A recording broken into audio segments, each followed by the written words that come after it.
Testing, testing, 1, 2, 3, 1, 2, 3, testing. What's up, guys? Can you hear me? Are we live on YouTube? Are we live on Twitch? Daddy streams here on Twitch. Thanks, man. That's great. Awesome, awesome. Lord Tellum. There we go. If someone's Kevin Bowens on YouTube, can you hear me, my friend?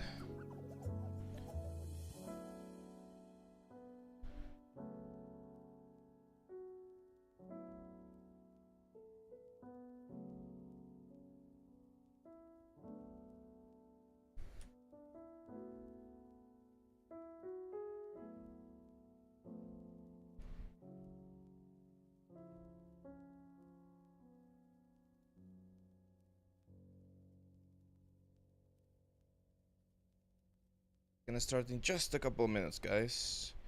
And Cup on YouTube. YouTube guys, just give me a shout out if you guys can hear me properly, and if you can hear the music as well.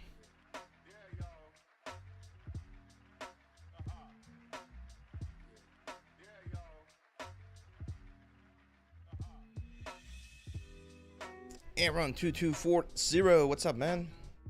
Awesome, Kevin. Thank you very much. Thank you, thank you. Cool, so both streams are set up. I promise that for next week I'm gonna find a way to show the YouTube chat on the stream as well, because I know it's there on the replay, so people can see the chat and it doesn't look like I'm crazy and talking to myself. But especially here on my stream, I don't see it, so.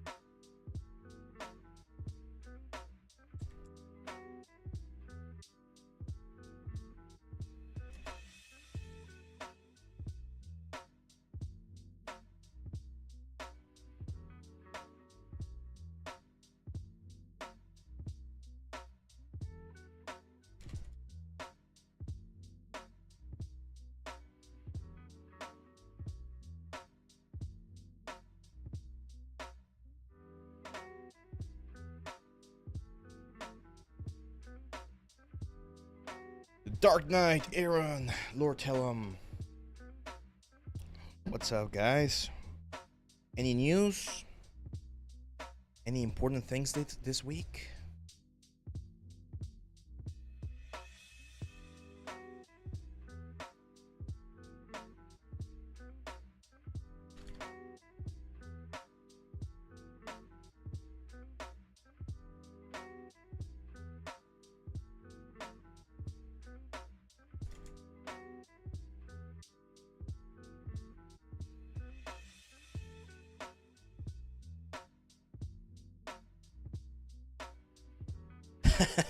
Lots of procrastination.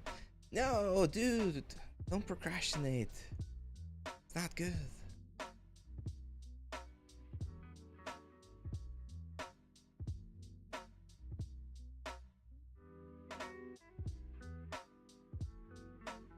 That's a great question, Aaron. In order for us to be able to pose a character, or to pose the cloth of your character, you need to create a pose for your rig. Okay, let me see if I have one file right here so that I can show you. I cover this on the what's the word, on the Marvelous course, by the way, on the bonus chapter. We talk about animation, exporting meshes, things like that.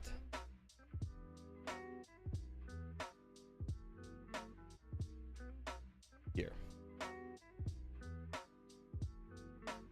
So if you have your avatar, right? That's Thomas right here. And I'm gonna, well, the avatar right here inside of Marvelous has a, what's the word, a joints. So you can actually see them if we go here, show avatar joints, and you can click on those joints and rotate them. So there's no controller, but you can like pose your character this way. Or if you have this same element with a rig, control rig inside of Maya or inside of any other software, you can also like export the animation from that other software here into Marvelous. And the way this works is fairly simple. Here, give him a shirt. There we go. So if we simulate right now, this is the shirt. Wait a second. There we go. So you can see that's the shirt right there. And what we can do here, change.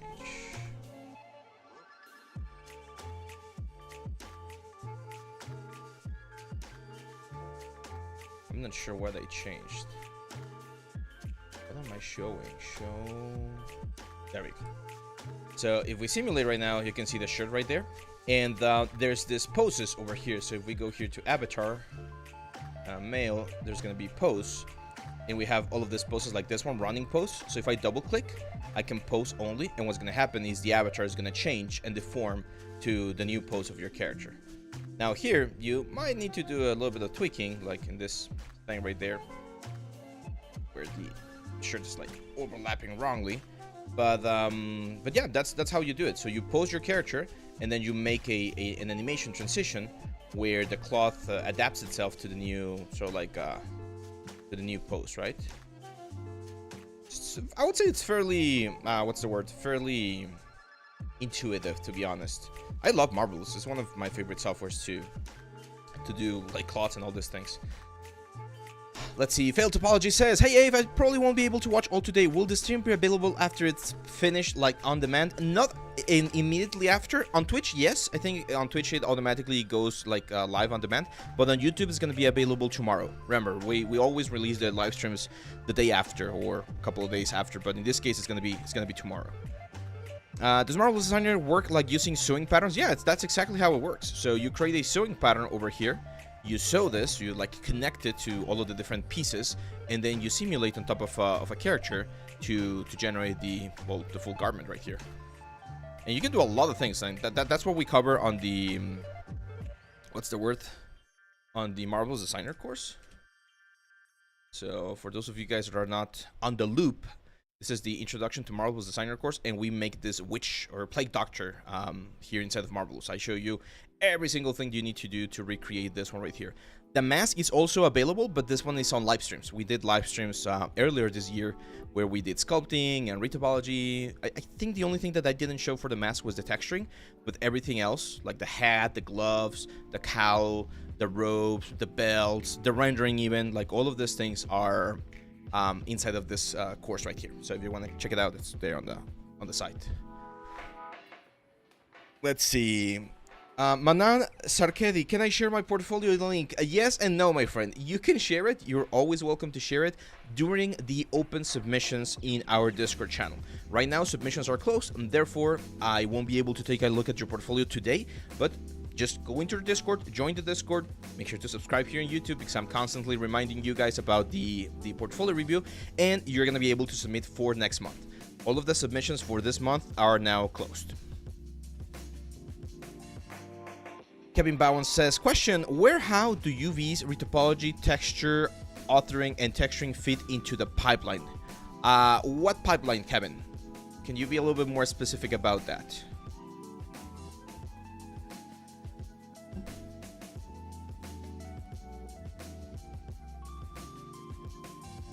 What pipeline are you talking about? Like the game pipelines, like for a character, for assets, like a movie pipeline?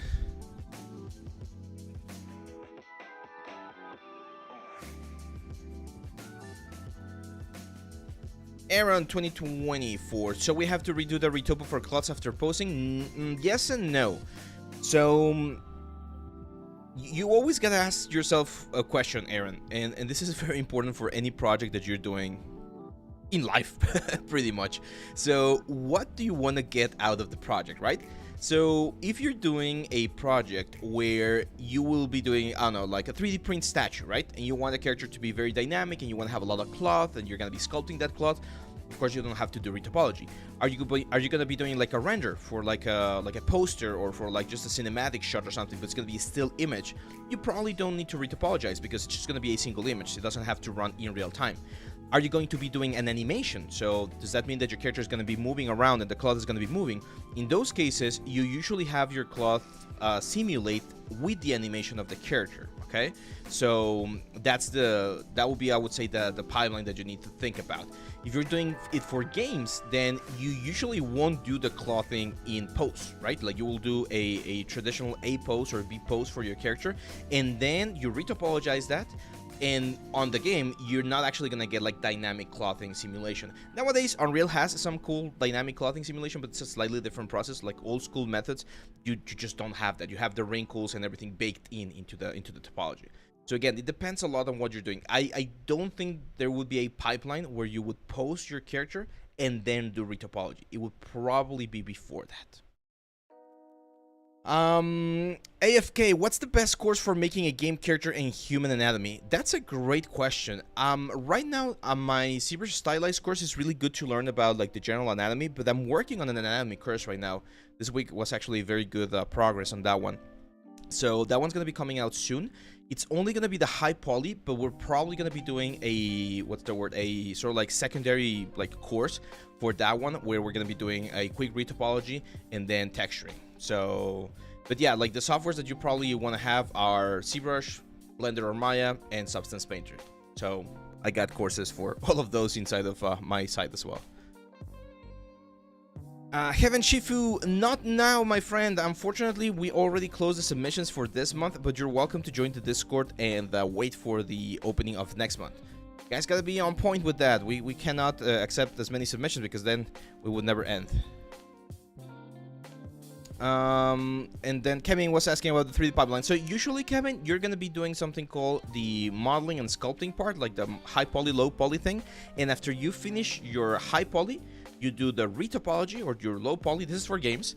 And after that, that's when you enter with what you were mentioning, which is UVs, retopology, texturing. So it's the order is modeling, retopology, or modeling / sculpting, retopology, UVs after retopology, texture after UVs, and then of course shading and rendering.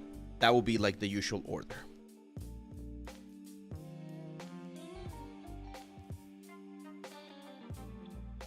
Will your reviews be based on the information and questions given on the subtext in the submissions, or should the people be live on stream? It's based on the text. That's why the text was very important.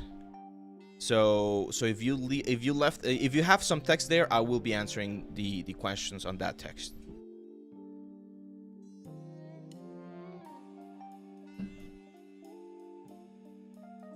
Yeah, you guys want to see a small little sneak peek? Well, it's not sneak peek, but it's a test that I was doing for the main course, or for the anatomy course. So you guys remember the goblin, right? That we've been working on. I printed the head of the goblin. There we go. Not sure if you can see it right there. I know it's gonna be a little bit blurry, but this is the size that the full statue is gonna be for the character. So here, let me show you the scales. So this was the Oni character from the stylized ZBrush course. This is the goblin. So you can imagine how big the big statue is gonna be. Okay, it's gonna be quite big. It's gonna be a nice progress. I'm thinking about like having this one on Gumroad. What do you guys think? Should we sell this one? Guys who have a 3D print, would you buy a little head, like a little goblin head, to practice painting? I think it's a fun sculpt there.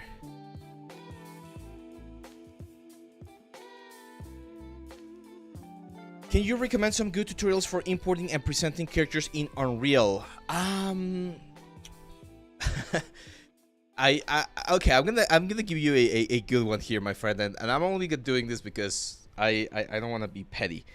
There's the Thyros character course that I did for Nextdude, and that's a really good course. Like, I think it's one of my best courses. It's a very long course, but the second part of that course, the texturing course, or the texturing part, has an Unreal Engine sort of like process at the very end, where I show you the material setup, quick material setup and quick lights, so that you can present it inside of the engine. I think that would be a good one. But if you want to learn more about texturing, a more in-depth look about texturing, then the new Substance Painter course that I released, show you. So this one right here has more in-depth information about texturing and how to properly tell a story through the textures and through your character. So this one's again on the site in case you want to check it out. This is a very in-depth, and we do have on the bonus chapter, no, not the bonus chapter, on the export and render chapter, we do have a quick Unreal setup right here, and I show you very quickly how to set up the materials. So Manan, that will be my my answer for you right there.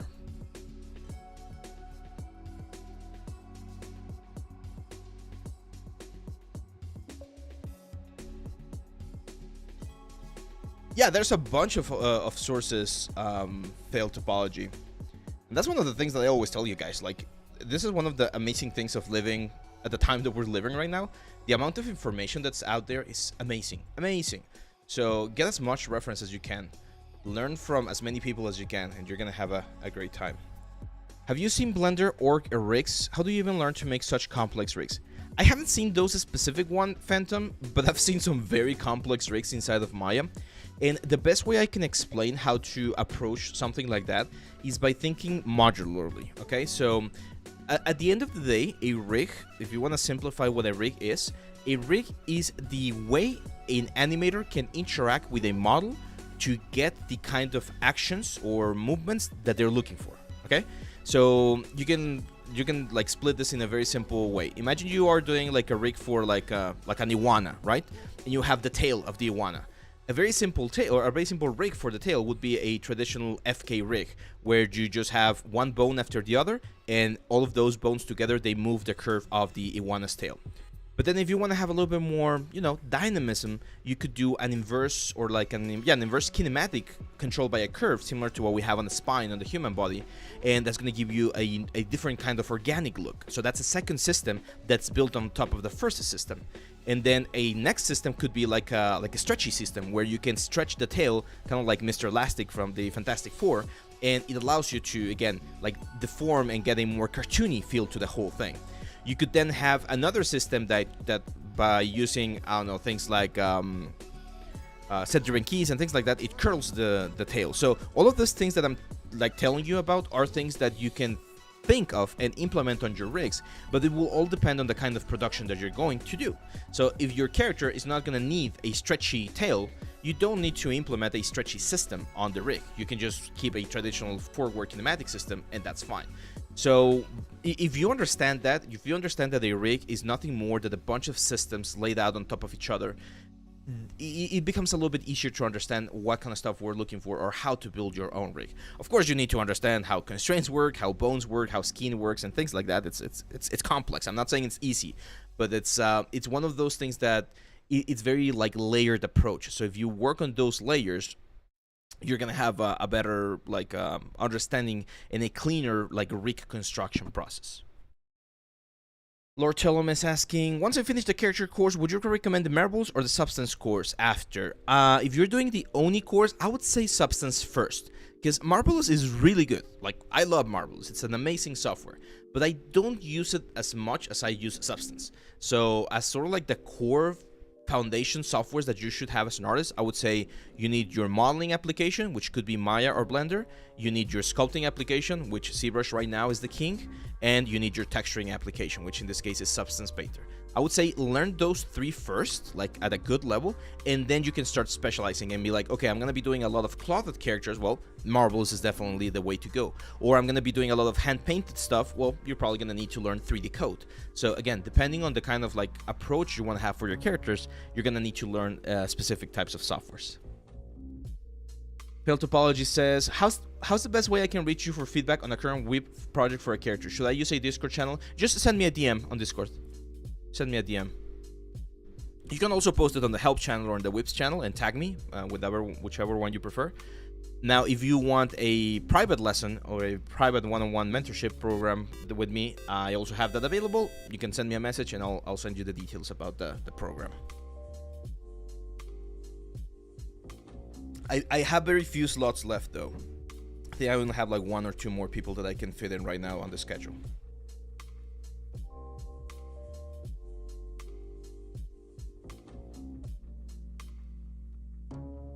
Very well, and we're about to start, guys. Just 5 more minutes. I'm Taking a quick look here at the portfolios to see what we're gonna get for today. Got some cool stuff. Nice messages here. So not bad.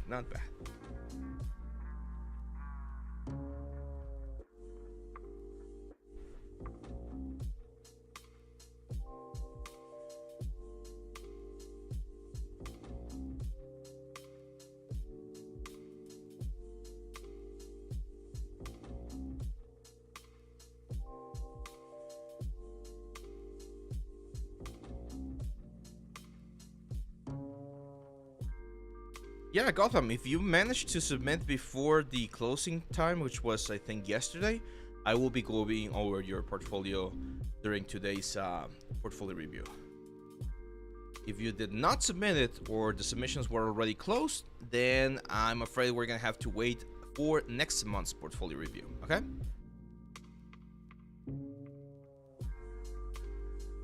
Yeah, I can see here that we still got like 1, 2, 3 submissions that were after the time. So unfortunately, Vandan, if you're here, who's this? Eduardo R and Ultron. I'm sorry, my friends. Hilton. I'm sorry, my friends, but I'm not gonna be able to check your portfolio reviews today. Okay? We're gonna. I'm gonna let you know after we finish for the submissions of next month, and you're welcome to submit for June. Because we got like 50 like portfolios to review, so that's a lot. It's a lot of reviews. Jadu, what's up, man? Welcome.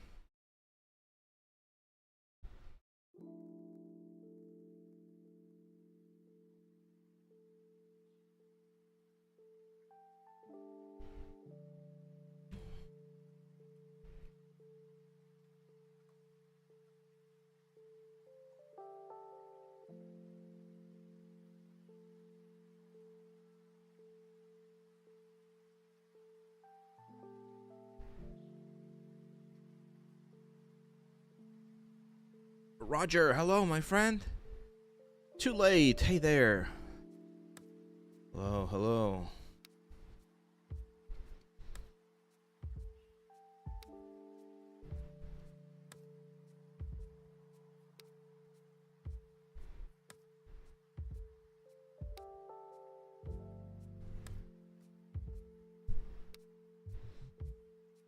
Next portfolio session will be in June. Let me give you a rough estimate. So it's probably gonna be on June 28th. So in 4 weeks, at the end of June. Because on June 21, it's gonna be our anniversary. So in 3 weeks, we're gonna have our 1-year anniversary. And I think we should have some surprises for that day, right, David? I think we need to plan something cool for the 1-year anniversary.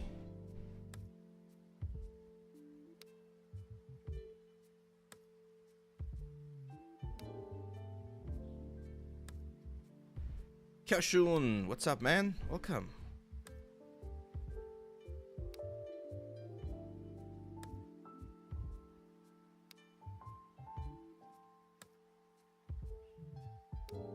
Yes, Aaron, we're gonna talk about that quite extensively today, because having a great portfolio is one of the steps, but it's not the only step that you need. We're gonna have a little bit of a discussion of I'm sure that question is gonna pop up here with all of the portfolios. Thank you, Lortellum. Thank you. By the way, guys, if you're on YouTube or if you're in Twitch and you're not subscribed on YouTube to the channel, it's free and it really helps us. So help us get to the goal is to get to 20k subs by our anniversary. So we got 4 weeks to get there. 4 weeks. I think we can do it. I think it's quite doable. We literally started, I think we had like 50 subscribers when we started this project last year. So 19,950. That's quite a bit. Yeah, Gotham, you can of course share it. Share it on the Discord, on the Whips channel. You can share it there and just tag me, and I'll give you a little feedback there.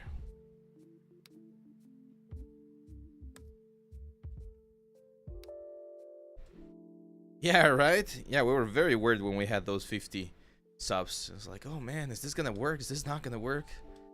And we're like, let's do it. Let's just freaking do it. You still think the channel is underrated? Well, you're subscribed. It's gonna help us get out there and more people are gonna know this. There we go, guys. Let's go. Let's start with our portfolio review.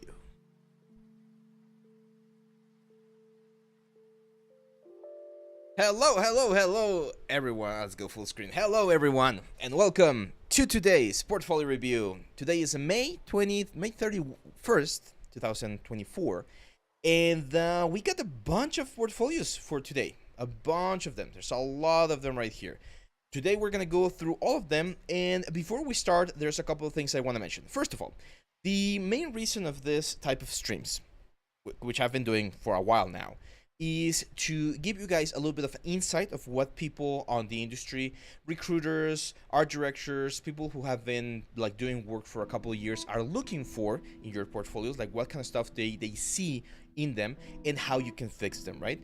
Now, one thing that I love about portfolio review is that not only are you going to learn from your own portfolio if you submit it, but you can learn so much from others' portfolios, right? So if you see someone doing something that really works, you're gonna learn that. If you see someone doing something that doesn't really work, you're gonna learn that as well, and you're gonna be able to make a better portfolio piece the next time you're working on something.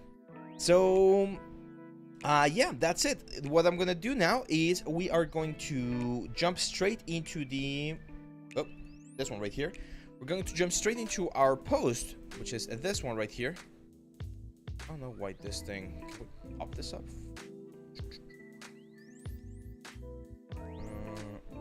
Full view. There we go. So we're gonna jump right here now. Unfortunately, guys, and this is gonna hurt some of you, and I'm sorry, but I have to do this because it's one of those things that you need to learn. I would say it's one of those tough lessons that you're gonna have to learn, right? And I'd rather it be what's the word here on this portfolio review than on an interview or something like that. David here was very clear on the announcement of the portfolio review, and it says, please leave a message here for Ave on the kind of focus or goal you have so that we can, or so that I can help you more specifically. Otherwise, your submission might get removed. So we're gonna take this seriously today. Every single portfolio, like I could right here, I'm sorry, RBG Gamer, I'm sorry. Let's see if there's another one like right here, Tapan, I'm sorry guys, but we are going to remove your portfolio submissions. And again, I know some of you might be on the chat right now, you're gonna be like, please don't do that, I really want my review. I'm sorry, and I need to do this, and I'm gonna explain why, okay? I'm truly not trying to be mean here or trying to be a douche about this. The problem is that when you're submitting your portfolio for certain companies, some of them will tell you, please include a cover letter. Some of them will tell you, no cover letter required. Some of them will tell you, we need to see your LinkedIn or a demo reel or a portfolio. Some of them will specify what kind of stuff they want to see. And if you miss that first instruction, that first sort of like requirement, then you are done. Your chances of being taken seriously by that company are done. Because imagine I'm submitting my portfolio to a company, and on the requirements they say, please address this to this specific person and include a cover letter. And I just send a message. I don't send them send an email. I send my link. I don't send the message. I don't send a cover letter. They're not gonna care. They're just gonna be like, oh, this guy didn't follow the rules. It was a very simple rule, a very specific instruction, and this guy didn't even bother doing it. He's gone. Like, we're not gonna even like pay attention to that. We're not gonna spend time on someone that's not spending the time on reading or looking at the requirements, okay?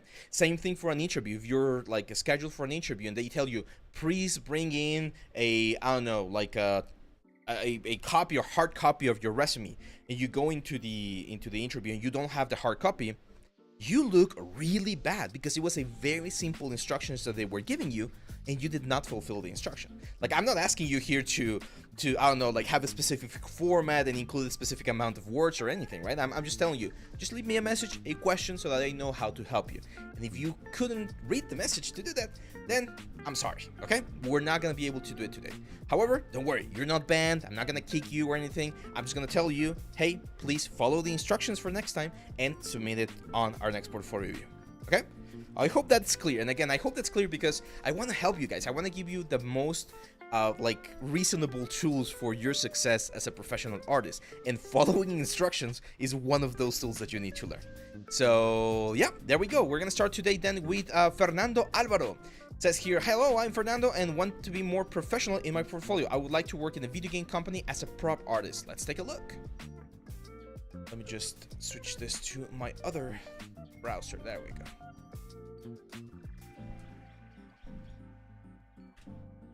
And yeah, we're on fire, man. And again, it's mainly because I want to be.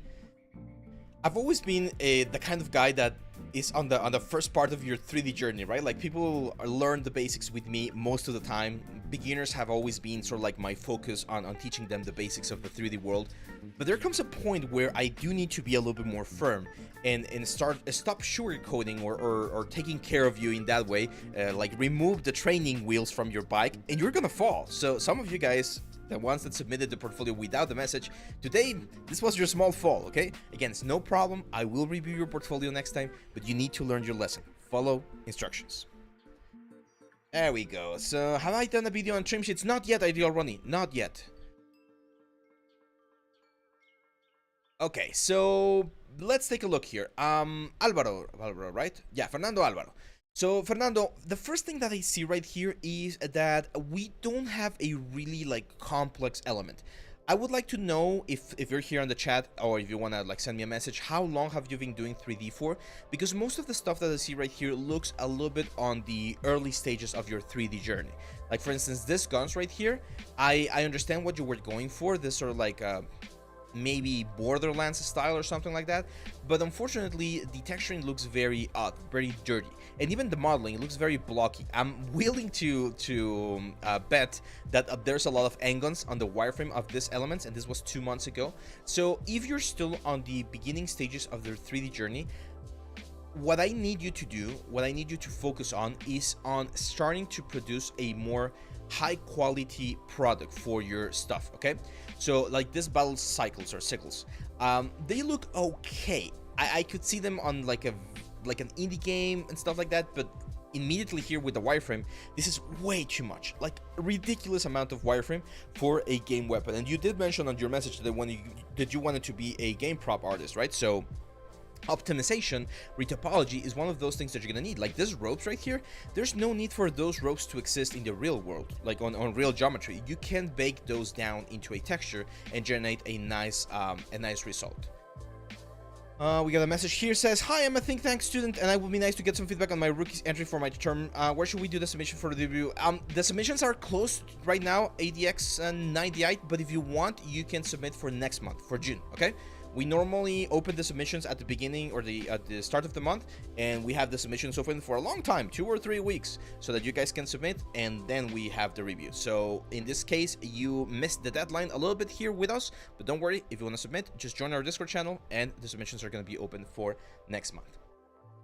Again, this is cool. I understand what you're doing. I definitely get the idea behind all of these assets, but they're not like in design, they're not properly executed. I can understand or see that you already know about modeling. You have the basics of it. I can see that you have the basics of UVs and textures, which is really good, but there's a lot of quality missing right here, my friend. Now I can see here that you're using a Maya, which is fine, and I would say this is probably like a little bit better, but still very low poly, man. Very low poly. It's a good exercise, the try to model one thing every day. Again, I still think that you might be on your early stages of the 3D journey. I'm not sure if you are doing if you're studying at a school, or if you're doing some sort of like tutorials and stuff. But if you want to check it out, try to check, if you're using Maya, try to check my Maya course if you want. That one's a very good one to teach you the basics of more complex modeling, because a lot of the modeling that you have right here is just simple cylinders, simple cones, simple like cubes, right? Like I don't see the complexity that we would expect for like a game asset, like a true high poly game asset. So try to do that. Gotham, David's gonna link the Discord channel again. Try to join there. There is a wait room. Just wait a little bit and you're gonna get access to it, because I'm not sure why you're having issues with the Discord. Cool. So yeah, Fernando, keep practicing, and one of the advices that I would give you is try to do some complex objects. There's this exercise I recently was doing this with one of the guys that I'm mentoring, and this fire hydrant, like try to model a fire hydrant, like all of the details, all of the bolts, all of the caps. Some of them have like chains and stuff. This is a very good like traditional 3D modeling exercise, because it teaches you a lot about topology, about edge flow, about subdivision surface, all of these things that you need to know as an artist. You're gonna find them right here. Very good. Second here. Okay, now we're gonna go with Hridoi. I think it's pronounced Hridoi. It says, I'm a self-taught 3D artist and want to be a 3D environment artist, and I'd love to work with stylized art styles. Awesome. Let's take a look. There we go, from Bangladesh. Nice. Okay, so I see some cool assets. I see some nice ones, like some hits, and then I see some things that might not be best here in your portfolio. Like this truck right here. This is the first one that I'm gonna like review, because I don't think this is a good model. And the reason why I don't think this is a good model is because it looks very lumpy, right? Like here, like the grill here on the front, like how it connects with the body of the machine, that looks really weird. The window right here, that looks weird, very weird. And even in stylized things like this one, you will see clean models, you will see clean elements. So the modeling approach that you made with this one right here, I don't think is as successful. So I would probably recommend to take that one out of your portfolio. But this one, on the other hand, this weapon right here, this looks very nice. Kind of like gives me this sort of like Fortnite vibes. I like it. I think it's a good approach, and I like the fact that you were able to create like a whole kit, right? So you got your sniper rifle, your assault rifle, your knife, and then your little gun or your pistol. So this is really good. One of the things that we definitely need to see, and I know that we do have them right here, are your textile resolution or your texture resolution. To see the wireframe, to see how many triangles we have for this thing. So let's go here with topology. Yeah, that's great. So 15,000 triangles for all of the weapons. That's really good. I like it. It's a good approach. And for this sort of like, again, cartoony things, I think we're in a good position. My advice right here, metal edgeware. I know you're using a little bit of metal edgeware right here. Again, remember the rule that I always tell you: don't use metal edgeware everywhere. You want to keep it balanced, so you don't want to have metal edgeware in every single part of your element. It shows a locked in Discord to me too. That's weird. I'm not sure what that is, man. Sorsanito, welcome, man. Welcome to the stream. Yeah, I'm not sure if it's your account that's having an issue. To send the portfolio, Diman, you need to be on the Discord channel. We announced the reviews earlier in the month, and then you can submit that for review. But right now, the main portfolio reviews are closed. Now, Hridoi, or Hridoi, I think it's Hridoi or something like that. My advice would be clean up your portfolio a little bit, combine some of the elements. Oh, there we go. Thanks for the sub, Ben. Welcome. So what we're gonna do here is I'm gonna tell you to combine some of these elements. So for instance, this door right here, it's not bad. Again, metal edge where it's a little bit too heavy, but the whole scene looks very empty, right? So you always gotta ask this question, Hridoi, is this asset something that's really like powerful for my portfolio, or is this just an exercise that I did to try and learn something, right? Same for this box. Like, are you surprised when you see a box on a portfolio? Probably not, right? You can even see the ball floating right there. So there's nothing wrong with simple props. Simple props are great, and this one's like executed, I would say, beautifully. This is really good. The only thing is the balls there that are floating. This is the kind of details that you guys really need to be very careful about, because otherwise it just looks weird. Like it just careless. And oh man, I really am. I'm not angry today, but I'm a little bit sharper than usual. So I'm gonna be a little bit more critic of things like this.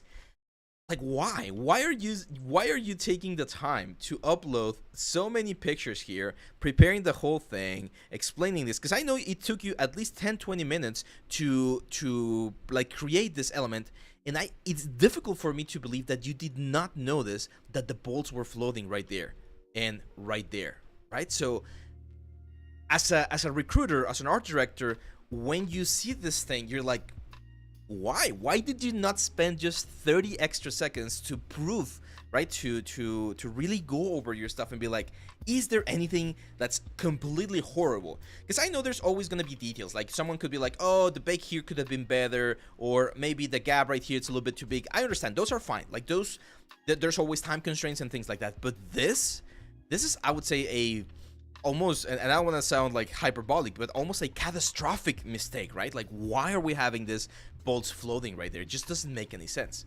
So be very careful with that Hydroid. And again, this is not only for him, this is for everyone else out there. All of you are watching, so I'm not feisty just or spicy here with Hydroid. I'm spicy with all of you guys, because I've seen this in a lot of portfolios where very simple things are wrong. And I don't know what goes through your mind where you're like, no one's gonna know this, or I don't care, no one's gonna see it. People will see it, people will know this. So just take extra 30 seconds, extra 30 minutes if needed, just to fix that little things, okay? Because that's just grab all of the elements and move them in on 3D model. You don't even need to rebake or retexture or anything. You just need to clean that up a little bit. Now, talking about that, here you have, for instance, a bunch of stylized props. We got this sort of like a sewer thing, which looks good. We got this wall, which looks good. But all of this are on isolation, right? We're seeing all of these things in isolation. So what I need you guys to do is you need to start thinking about simple 3D scenes, okay? So instead of doing that thing right there, try doing small dioramas. These are great. Dioramas are great because you have multiple assets and they look better. Things like this, where you have all of these elements and then you construct a little environment. Things like this, right? And then you can have your again, your turntables and explain how you did each of the elements.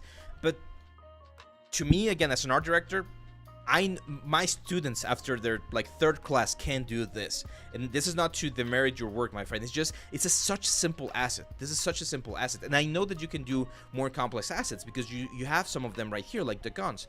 So if you're gonna show a simple asset, I would rather you show it in context with everything else. Like this little environment right here, this looks great. Bring in the bridge, bring in the walls, bring in the house, create like some sort of like tower or mountains. Like, try to think how to make this into something that's more ambitious, bigger, shows more stuff. Because just like this, again, it's difficult for me to be impressed or to be like, oh yeah, I'm definitely gonna hire Raido here because this is just amazing. It's cool, and again, it shows technical skill, but it's not telling me anything. Okay, so as a 3D environment artist, as a prop artist, you need to do a full environment. I'm gonna show you like environment concept art, because I get a lot of flack for this when I say this to my students. Sometimes they say, oh, you want me to do something like this to get a job at Sony Santa Monica. It's like, no, I don't want you to do something like this. This is something that takes a lot of time and usually a lot of people to pull something like this off. But you need to do something that's just a little bit more complex. So if I look, for instance, environment concept art, stylized field, right? Like, just doing something like this will give you a better shot at landing a job or landing an interview than doing something like this, okay?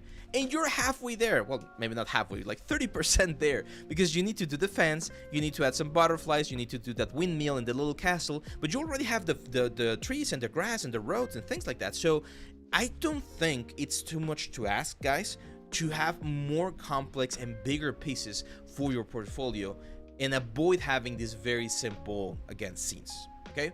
And again, I'm sorry, Hydroid, if I'm sounding too mean. Remember that all of this that I do is to ensure that you guys get as much information. And sometimes we need that sort of like harsh, like reality, like crash or something. Any update for the next course? This week was a lot of progress, Ben, on the course. So I'm feeling confident. I think it's gonna still be a couple of weeks, but it's definitely gonna be before our first year anniversary, which is in 4 weeks. So it needs to be in the next, no, not 4 weeks, in the next 3 weeks. In the next 3 weeks, the course should be ready. I was showing you guys here a test that I did for the scale. So this is the goblin head that I did last week.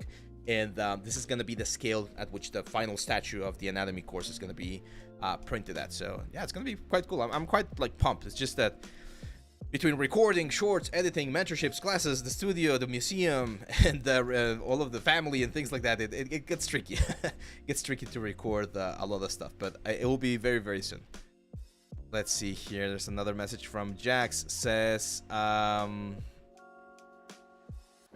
Rodolfo Silva is an amazing serious substance and real environment artist. I've been looking at his portfolio as reference for what a good library content is. Yeah, and that's one of the great things about portfolios, right? Like, you can learn so much from others people's works, and it's so important. Okay, so let's go to the next one. The next one is Amir Kerr. Says, hey all, thank you for the opportunity. I always love creating characters, so I'd love to work as a character designer, but my imposter syndrome is stopping me from applying to any 3D related job because I'm a self-taught 3D artist. As a pro, could you please roast my portfolio and give me an advice? What kind of skills do I have to pull up so I won't be hesitating applying for a job? Thanks for sharing your knowledge and creating this. Okay, well, you asked for the roast, so let's go for it. Cool. The first thing I noticed is that we have some mix between 2D and 3D content. So for instance, this guy right here, I think it's 2D, like a 2D drawing. Very bizarre. This is not my cup of tea, but I understand that there's a market for this. So that's fine. And this one looks very cool. I love this. Kind of looks from something that you would find in like Dark Souls or something like that. And the render is clean. The hair I don't love, to be honest. But the forms of the head and the blobbiness of the whole thing looks nice. Now, there's a big difference, Amir, between a creature designer and a creature artist, right? So a creature designer, which I think is, if I understand correctly, what you want to be focusing on, needs to have a lot of designs. And one of the important things about these designs is that you need to have a lot of exploration, okay? So when you're doing a design for something like this thing right here, it's just like so weird, man. So freaking weird. You need to have a couple of variations, like maybe a different kind of head, maybe a different amount of fingers right here, maybe a different like sort of like thing here on the elements. So there's definitely some variation that we need to add from a design perspective, because as a designer, your main sort of like what's the word? Your main sort of focus should be giving the production as many options as possible so that they can decide which one looks best for the project that they're doing. So that's, I would say, what I think we're missing right here, because you're going for this sort of like cinematic shots, like keyframes or something, but I don't see a lot of design work. I see more, again, like feel or presentation sort of thing. My advice would be, if you want to be a designer, do stuff like this, but do multiple variations of the same one and present them nicely so that you can see how it works. One of the best guys out there for creature design is, of course, my good teacher here, Jared Krichevsky. So when he does designs like this one right here, you will see different variations or different shots, different views of the same sort of like creatures. And then the art director will pick which one he thinks is the best. So for instance, for Mecha Godzilla here that he did the design for, he did a couple of variations as well. And at the end of the day, whichever one is the favorite from the production team is the one that gets picked. He also did some design here for like Guardians of the Galaxy, and you can see how the design evolves through the production phases. But again, as a designer, one of the things that you need to do is you need to propose original concepts, and you need to propose different variations of that original concept. So I can definitely say that you have an original sort of like style. This is not something that I do myself, this sort of like horror, I don't know, maybe grotesque is the right word, type of art style, but we need to see more variation. I think you're in a good position to apply, so don't worry about that self-thought thing that you're mentioning, because this already shows a very clean presentation that a lot of early or junior artists lack. So this is definitely a good point for you, but we need to see, again, more exploration. And if you want to be an artist, maybe some retopology, like proper retopology, some wireframe shots, because I know that most of them are probably just like poly paint and shaders. So just having a little bit of the understanding of UVs, retopology, and things like that will give you a good performance as well.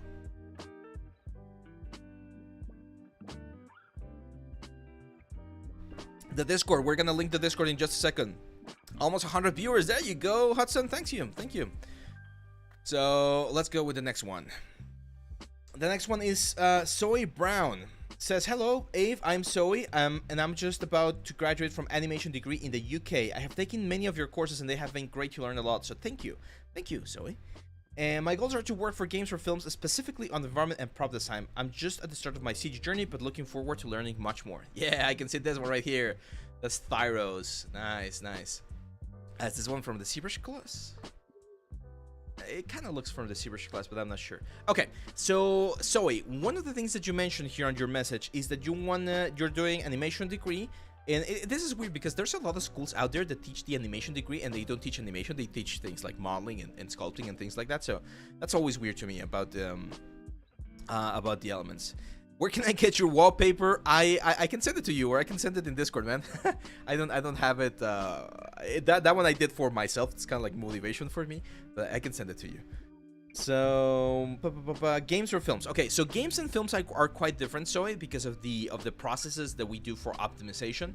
I think from a technical perspective, this right here, this a rocket thruster is your best model, because it's very complex, right? It has a lot of cables, a lot of modeling, nice textures and everything.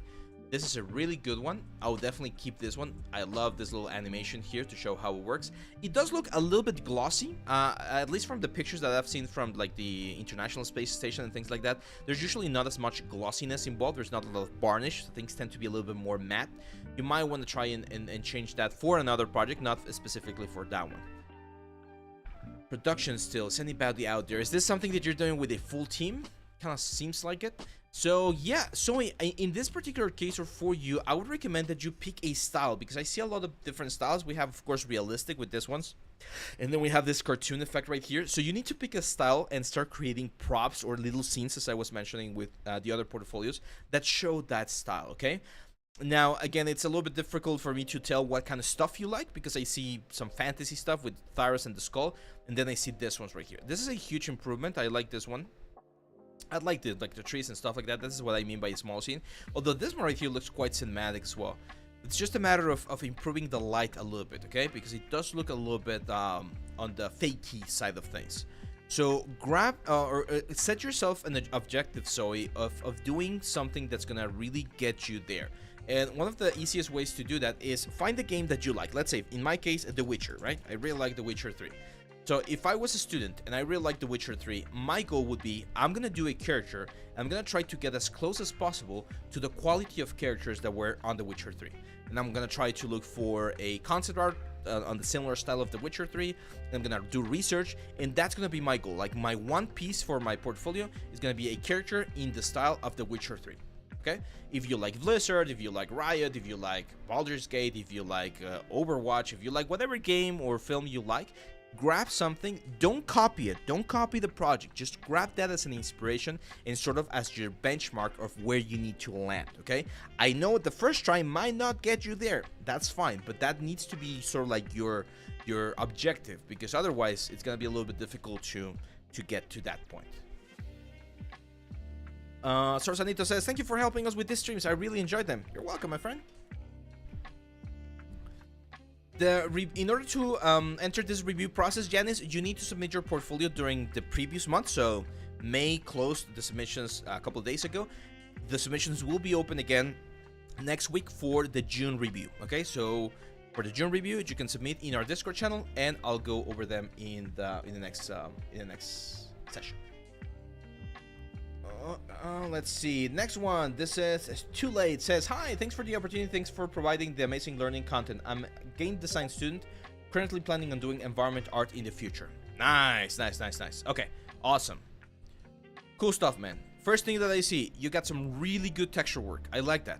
Like, I always like this sort of like grungy effect. I think it's a little bit too grungy though. I think you're going a little bit overboard with the rust, and especially this sort of like very deep corrosion that we see on the metal right here. That's not something that you usually find, but it looks cool. I'm not gonna deny it. It looks cool. So these assets are really good. This is nice. But there's one thing that I think we're missing. First of all, I don't think this piece right here is the best one. You're going a little bit too crazy with the chromatic aberration, and that's making it difficult to really see what's going on. Like, yeah, I think definitely the chromatic aberration is a little bit too much. Thanks for the follow, Paulo Vieria 3D, and Sorsanito as well. So yeah, I don't think, because I feel like this is a little bit too simple. I can see that you're using nanite, which again, yeah. Oh, okay. So it was a game jam. That makes a lot of sense. If it was a game jam, man, then you probably want to spend a little bit more time on this, because this kind of assets, even though it's not bad, right? But this kind of assets definitely need a little bit more time to really, like, really look as nice as possible. And one of the things that I see is just the corridor looks a little bit empty. There's no story to it. It just looks like generic spacecraft corridor sci-fi stuff. Like if I input that on an AI like prompt generator, I'm probably gonna get something very close to this. And that's the worst thing that you want for your work, right? Like you don't want your work to be that like generic. So just to spend a little bit more time. This, love it, love it. There's a lot of story here, a lot of story. And this is what I tell you guys about creating small assets. Like he could have easily just created one chair or just created like the desk and call it a day, but he decided to do this little small scene, this little small diorama, and tell a story with it, right? Now, what story this is? Well, it depends on more context that we would need, but I can definitely see like some sort of horror game vibe with this thing, right? Again, I think the grunginess is a little bit too much, my friend. And here, let me show you something. I think we can all learn from this. 100 viewers right now. Thank you guys. Thank you everyone for watching. And if you're not following, make sure to follow. It really helps us. Will you upload a whole free course on YouTube? I think that will increase your reach way more, especially when it's about Blender. YouTube loves Blender. I have a bunch of free like lessons, man. Like I'm doing a SNES controller right now in Maya. We have Blender sculpting, we have retopology. So I don't have like a specific like whole course, but there's so much content there that hopefully you guys found that valuable as well. Avitune, sorry man, the submissions are only through our Discord channel. I'm gonna be having more the submissions are gonna be open again next month, okay? So for next month. Okay, so take a look at this, guys. Right now, if we remove the color, if we just take a look at this in a black and white scale, which is, by the way, a great trick to analyze your stuff, the one thing that I'm gonna notice is that everything is very grungy, right? Like the same amount of grunginess that we have on the desks, for instance. The hell? Sorry, my Huion tablet just freaked out and going to another screen. There we go. So the size or the grunge that we have here on the table is the same grunge that we have right here. It's the same grunge we have right here. And what you want to do is you always want to create this sort of like 3 levels of detail, right? So you're gonna have your main, I always call this, it's the main shape, what's gonna be your main element, the secondary element that's gonna support your main element, and then a third element that's gonna be pretty much bridging both of them together. This is again sort of like the same, or sort of like the transition, or not the transition, the composition that you want to have on your scene. So what would I do here? I would probably make some elements less grungy. For instance, the walls. I think if we simplify the walls, you can see them right here. Like if we clean up the walls a little bit, because there's no reason for there to be that much grunge on the walls. That gives me, look at that. Look at how much this changes. Just a small little change on the walls. It's something super subtle, right? And it already makes the board, the blackboard, and the desk like pop a lot more. Why? Because we get more contrast along the way. So same thing on this thing right here. So you probably want to remove a little bit of the grunginess that we have right there and have the grunginess on the inside of the elements. Maybe the chairs as well. Maybe the chairs are not as grungy. They're a little bit newer, so you're not gonna have too much noise. And that way we can focus a little bit more on these elements right there. Again, take a look at the difference, guys. That's everything grungy. And this is removing a little bit of grunge from the walls, and things just pop out more because that contrast, that play between like light elements or very dirty elements and very clean elements generates a separation between the elements, and it allows our brain to properly analyze how things look. This is again a little bit more of an advanced topic, but it's very important as well. So keep that in mind, my friend. And my advice for you, Too Late, because I think you already have a really good understanding of modeling and texturing, is to do a whole scene, like a really big scene. Well, not really big, right? But like a nicer scene. So one that I've always wanted to do was this sort of like a 1930s like detective office concept. Like the 1930s to me are very interesting, like this noir sort of thing. So maybe, you know what, maybe that would be a good idea for the environment course. I think it's a little bit more unique. So this sort of stuff, oof, I love it. the illumination, the assets, the props, all of these things are always very, very cool to me. And I think you could do that. Like, you already have this bike. It could be in that scene very, very easily, 1944, so it's like roughly around the time. And that's one of the things that I would recommend for your portfolio, because if you have that like super big complex scene in this sort of like level of detail as your cover, that would be really good. Now, here's one more advice, and this is for everyone, guys. This is my personal opinion, so it depends on what kind of like artist you want to be in that case.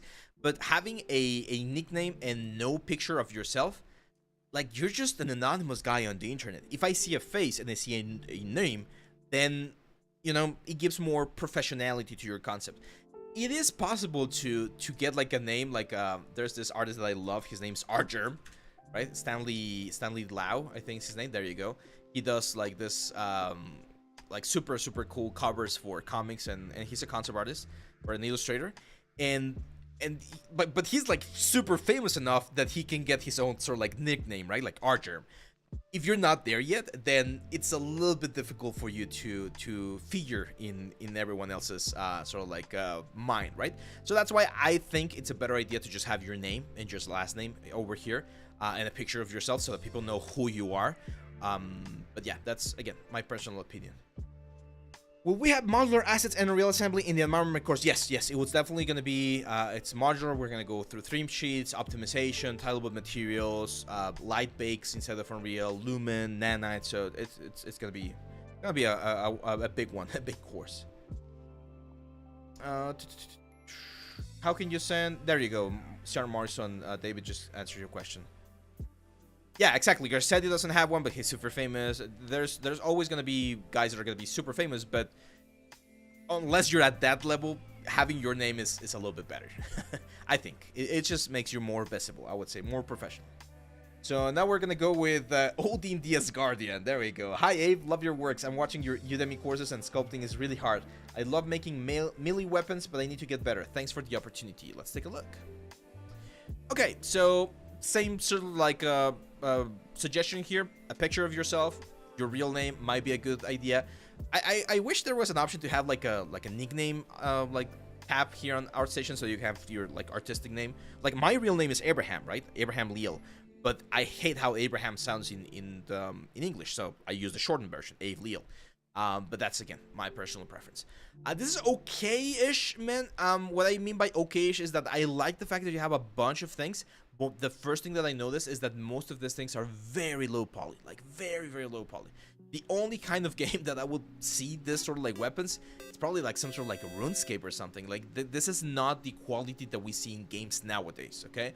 And it's very important that you always, like, put your work against the work that's currently being used in video games, so that you can see whether or not your stuff is up to the level.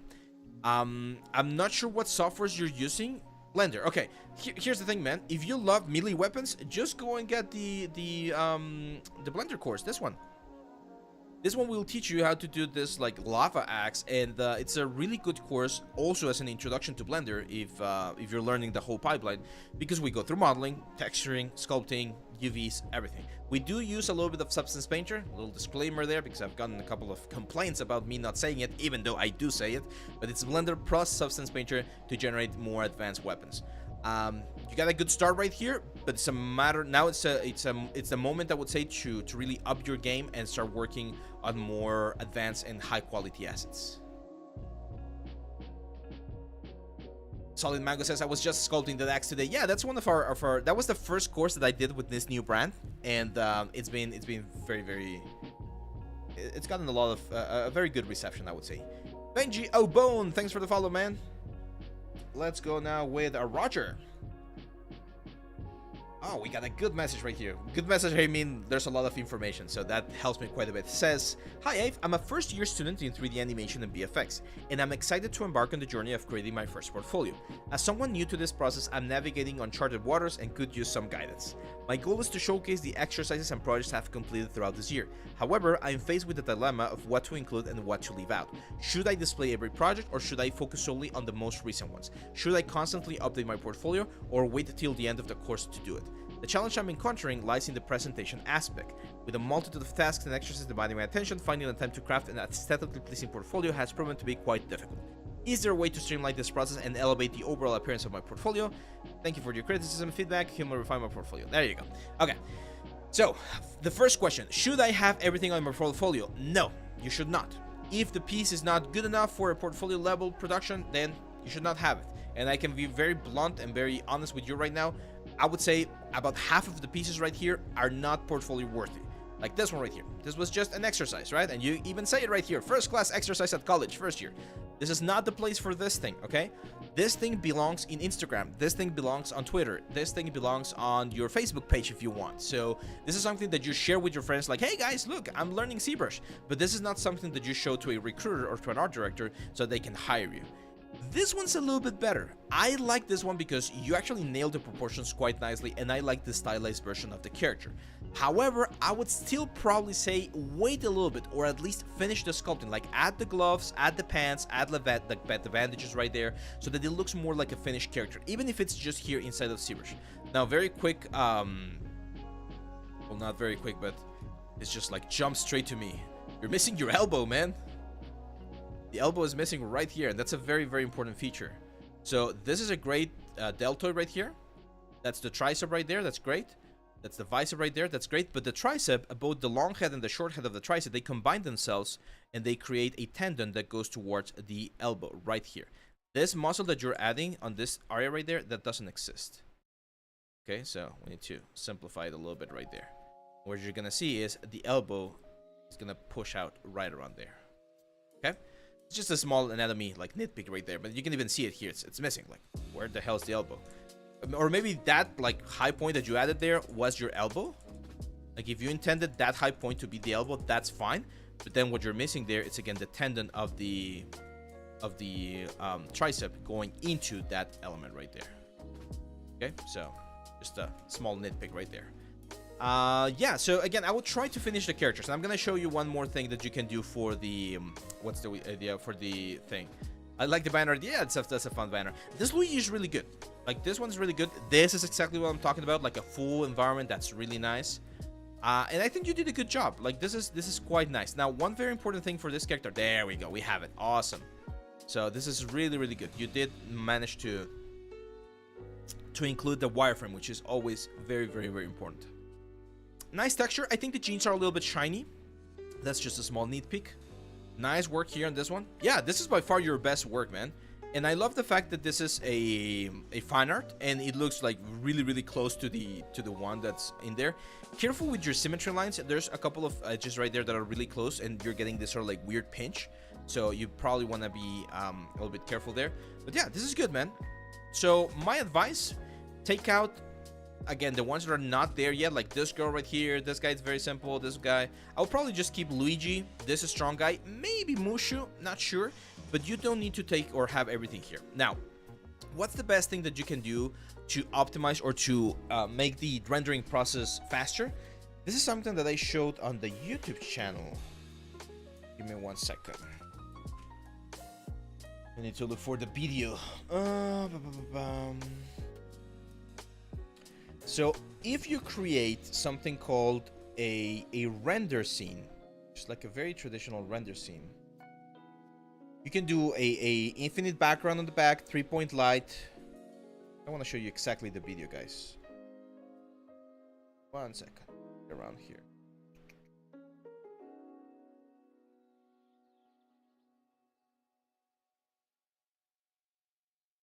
There we go. So you can look this video up on the YouTube channel. It's called How to Improve Your 3D Presentations. And it's this one right here. Okay, so I show how to do these things right here. You don't need to learn how to do this. You can pretty much like skip all the way to the end of the video, and on the end of the video I show how to do the very quick like HDRI light, the infinite background, and that's it. Once you do that, you're gonna have a scene inside of Maya or inside of Blender that you can reutilize anytime you need to generate quick renders.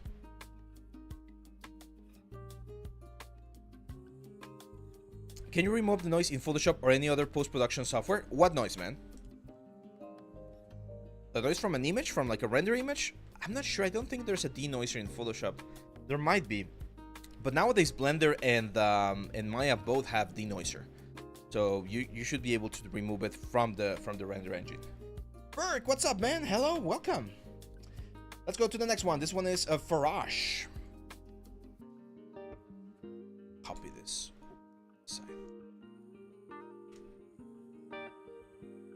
Narur Farash, 3D generalist, and his message says, "Hi Abe, thanks for this opportunity. I hope you get this message. I'm a self-taught 3D artist. It would be great if you could advise and roast me if it's needed." Okay, so first roast. Don't do too much fog, man.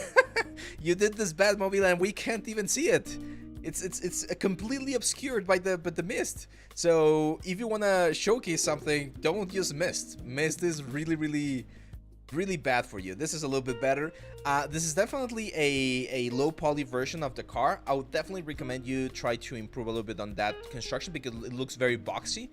And I know like Batmobiles tend to be this very sleek things. Bicycle gear attachment. Okay, so this goes back to the thing that we were talking about a couple of portfolios ago, where a simple prop, even if it's a complex prop like this with all of this like edge loops and things, it doesn't say anything, right? Like it's not telling me anything about the prop, the story, like nothing. It's just a prop. It's just a model.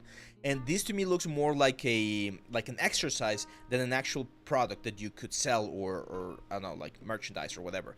So what you need to do here is do the full bike. Instead of doing just one piece of one gear of the bicycle, do the full bicycle. Show me that you can do a full bicycle with all of the little details, with all of the little intricacies, with all of this, you made an amazing close up here with all of the gears and the what's the word of these things, springs and things like that. But again, just a single piece like this, it doesn't tell me much. From a texturing side view or point of view, it's again very grungy. You would not expect to have a piece be damaged uniformly across every single piece. You got the typical error that I mention all the time, which is the metal edge wear pretty much everywhere. So this is not something that you want to have, okay? Like you wanna oh man. You guys are again, hopefully I'm not sounding too angry, but it's just I've been doing portfolio reviews for like 3 years now, and repeating the same things can get a little bit tiring sometimes. And I know this might be the first time Nurul or Farash is hearing this, but after saying it so many times, it gets a little bit tiring. But here we go. I'm doing this for you guys. Textures are a way to tell stories. You need to be mindful of how you use the textures to tell those stories. You cannot just drop a dirt generator. You cannot just drop a metal edge work generator. You need to be like conscious about where and why are you having the decay, the damage, the burn marks, the whatever it is you're adding. You need to be conscious of why you're adding it. And how are you going to learn that? Reference. You're gonna look at reference. Where do things normally get damaged? Where do things normally get rust? Where do things normally get dirt and things like that? And when you see that in your reference, you transfer that to your 3D model, and now you have a 3D model that's not only nicely textured, but it's textured and it's telling a story. Okay? Be mindful of how you texture things and why you texture things. Not just throw in materials and generators randomly. Have a thought process behind this workflow. I really hope that works for you, my friends. So yeah, that's the thing that you guys need to understand about texturing. Like, it has to have a reason behind it. Yes, Svarnov, I know which one you're talking about. And in that case, if you go back to that piece, I'm not sure if I can look it up right now because I'm probably not gonna find it. But if you look it up at that piece, you're gonna see that the presentation, the textures, the level of detail, the level of care was there, and that's why that piece was up there on the top of ArtStation. This one right here, even though it's a good model, it's lacking on that part of the presentation and the textures. So yeah, man, I think you have a good understanding of the process. Be very careful here. You definitely need to improve on your modeling. Right now you're modeling in a very low poly sort of way. And nowadays, poly count is not really a restriction, so feel free to increase the poly count if needed, okay? And careful there with the grunginess of this. Like, even here on the railways, you can see how you can pinpoint the elements or the points where the railroad bends with that low poly sort of effect. So you gotta be careful there. Now this is a good scene. I actually like this scene quite a bit. It's a fun like environment. Like I could see this on a game, but unfortunately it's going so fast and there's so much motion blur that's difficult to really analyze. So we definitely need a couple more like renders to really see what's going on there.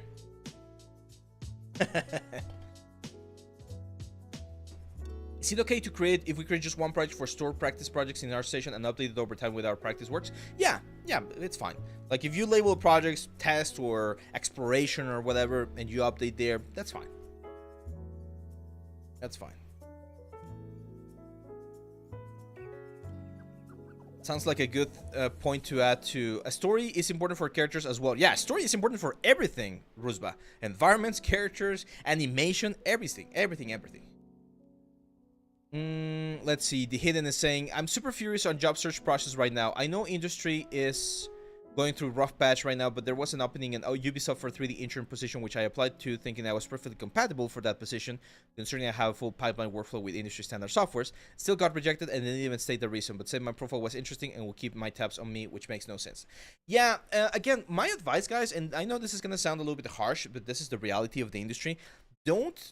It's very difficult. It's kind of like winning the lottery if you graduate and you have a strong portfolio and you immediately get into one of the AAA studios, because the AAA studios, like let me show you here.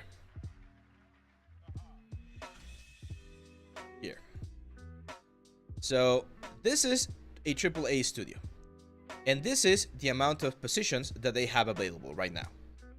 This is the workforce, us artists, and this is the amount of people that want to get in here. It's a little bit complicated, right? Like, if you imagine all of the artists right here trying to work in a AAA studio like Riot, Blizzard, Ubisoft, whatever, it's not enough. However, if you go to AA studios and A studios, there's a huge space here looking for people to work. So, if you're here and you want to get a job in the industry, where do you think it's going to be easier to get your first job? AA or an A studio like indie studio, or a AAA studio?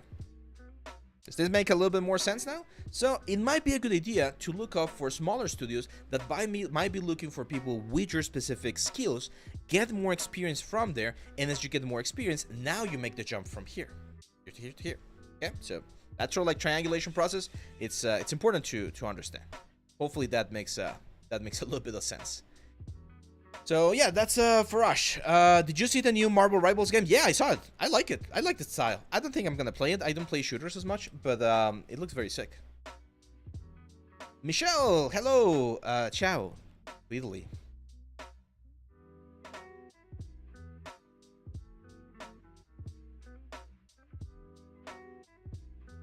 One second.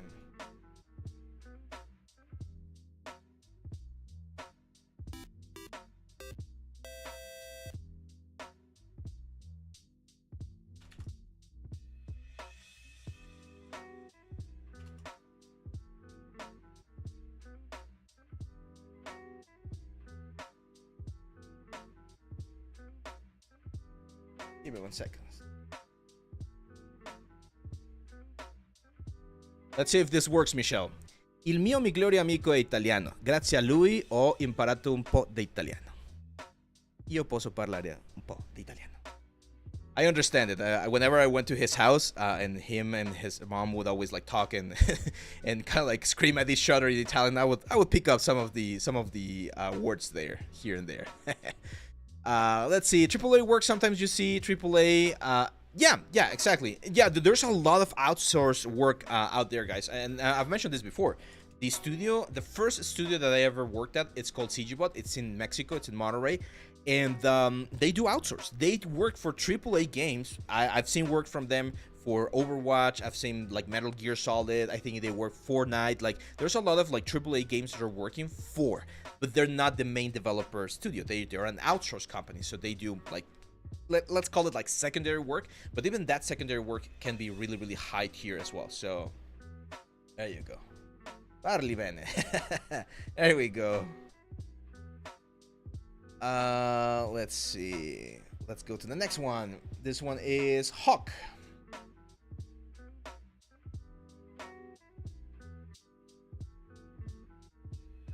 I don't. It depends. Hidden. I don't think so. Or at least I've never heard of something like that. Because if you do that, you're definitely taking a big cut in your pay, and I'm not sure anyone who already has experience would do something like that. What I've seen happen more and more in the last couple of years, Hidden, and this is again in every industry, is people are realizing that it might be easier to just start your own like indie studio, indie company, do a little game, get enough money to sustain yourself and your family, and then just go from there. So as a junior, I did that. Like a couple of the first jobs that I got were very low paid, but they allowed me to get my foot on the door on some of the industries here in Mexico, and that's what allowed me to start kind of like climbing. Okay, so Hawk says, hello sir, how are you? Please check my portfolio. Please give me some feedback and some tips for stylized character in games. Thank you. Okay, so the main thing that I see right now, my friend, is that you have a very, like, it doesn't look stylized enough. It looks cartoony, it looks a little bit cartoony to me, but it's not stylized enough. This one right here is a perfect example of that, and let's go to Photoshop so that I can show you. When I take a look at this character and think about stylization, I think about other sort of like games, right? Like again, Fortnite or this Marvel Rivals things that we just like talked about.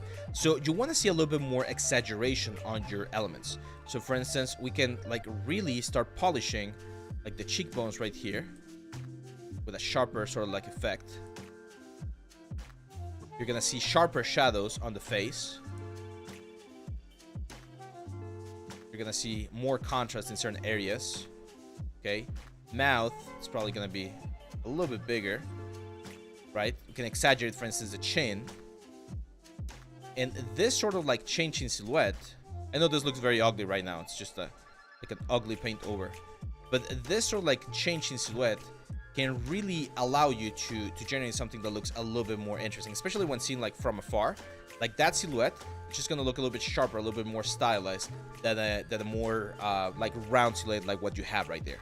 So try to get a concept art. I think what you might be missing here is you need a really good concept art to really nail this. This is definitely by far your best piece, I would say. But I would still try to exaggerate some of the sharpness a little bit more, like the wrinkles there, and some of the materials do look a little bit plasticky. So yeah, find the game that you're like, this is the kind of stuff that I want to do. What are your specs? It's not that powerful, man. I got the 3080 Ti for graphics card, NVIDIA. I got a Ryzen 7 5800X. I got 32 gigabytes of RAM. And the one thing that I have a bunch of is space. Like I got like 10 terabytes of space for all of the videos and things like that. Let's see. Housemate says, hi, I've been trying to be character artist for 4 years now. No lucky in landing jobs. Can you just please make sure what's wrong with my portfolio? Oh man, if you submitted your portfolio during the May submission, I will be able to take a look. But if not, I don't think I'm gonna be able to cover it today, mate. Sorry. Yeah, Dishonored game is amazing for that. Let's see. Did you know Roblox modders earn 10k per month with only 2 years of experience? Yeah, there's dudes. Guys, I'm not sure if you know about this, but there's this games called Pachinko. Have you heard about this? Pachinko machines? Here in Mexico, they're not very famous, but I know in Asia they can be like quite intense. Like I know people that make the graphics and the models and the animations that like happen in these pachinko machines, and they're making bank. And you see the models and you're like, that's not even like that good from a technical perspective. But that's the thing. And this is again, let's go to our process here. It's another truth reality that I'm gonna share with you guys. Oh, today has been really intense with realities, right? Hard truths. So this is the entertainment industry. This would be the 3D artist community, right? We cannot all fit in the entertainment industry. We cannot all be working in films, games, and stuff like that. There's not enough like companies and studios doing entertainment industries for this. But here's the medical industry. Here's the construction industry. Here's the manufacturing industry. Here's, I don't know, some sort of like academic industry. So there's a bunch of other industries out there where 3D art can definitely go in and create a lot of very cool things. And there's a lot of business opportunities here that if you open your mind, you're gonna be able to find. But sometimes we're all too freaking stubborn and we all only want to work on video games. Like I've mentioned this before, one of my main sources of income and revenue is the work that we do with museums. And it's still the game pipeline. We model, we texture, we rig, we animate, but we do things that are for museums, not for people buying them from Steam. So my advice there is keep your mind open. Try to find or try to see where there are more opportunities for you as a 3D artist to create very cool things. And if at the end you still want to work on the entertainment industry, keep that as your sort of like side goal. Keep working towards that. But you need to support yourself. You need to pay rent. You need to pay bills. So there's nothing wrong with working on other things that are 3D related that might not be exactly like the entertainment industry and still get you skills and keep improving your skills so that later on you can transition into the industry. Yes, I'm reading the chat on both places, but today we got a lot of people, so sorry if I'm taking a little bit longer to answer. Can you please tell me how often people use remote jobs in companies? I have a disability, but I have a strong portfolio. I would say nowadays, after COVID, it's very common. Like, I'm based in Mexico, and I get freelance work, so it's possible. It's not very common to get freelance work in a big studio. Like Sony is not gonna call you to help you or to help them in the next God of War remotely. That's not gonna happen. Riot is not gonna do it unless you're like a super top, like superstar artist. But for smaller studios, it's quite common. I want some tips on clay render. I have a video on clay render, man. Just go on the YouTube channel, look for clay render. I got specific video to do clay render. Jewelry industry, 3D printing industry, military industry. There we go. Jason's like, what's the word? Trying to like propose other things. So yeah, that's the thing. There's so many options out there for 3D artists. Let's go with Saumil Vansal. It says, "Hi Abe, here's my portfolio.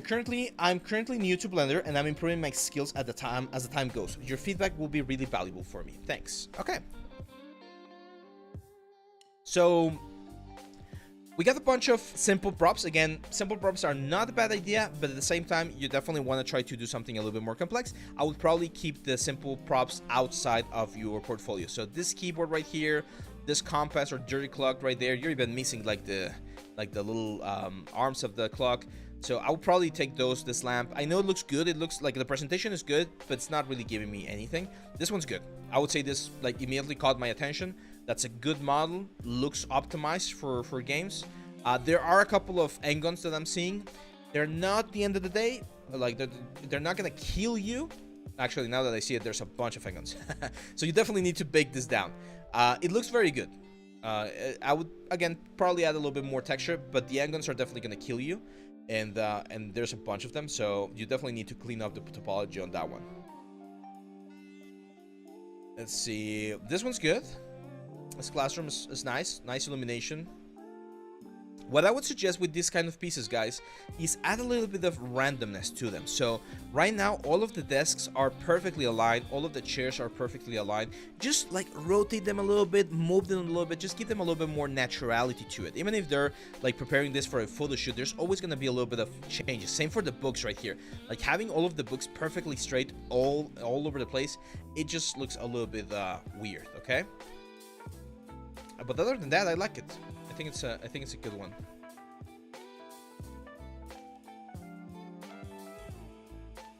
The problem is that the other industries doesn't understand what we're capable of. That's right, Combo German. That's exactly right.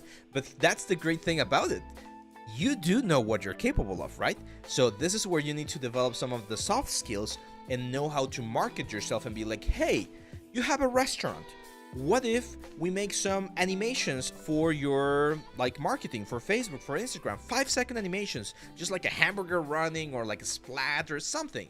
And you show them some examples and then you negotiate, and that's how you build a small little indie business. You build your own studio and you start offering something that can work with someone else.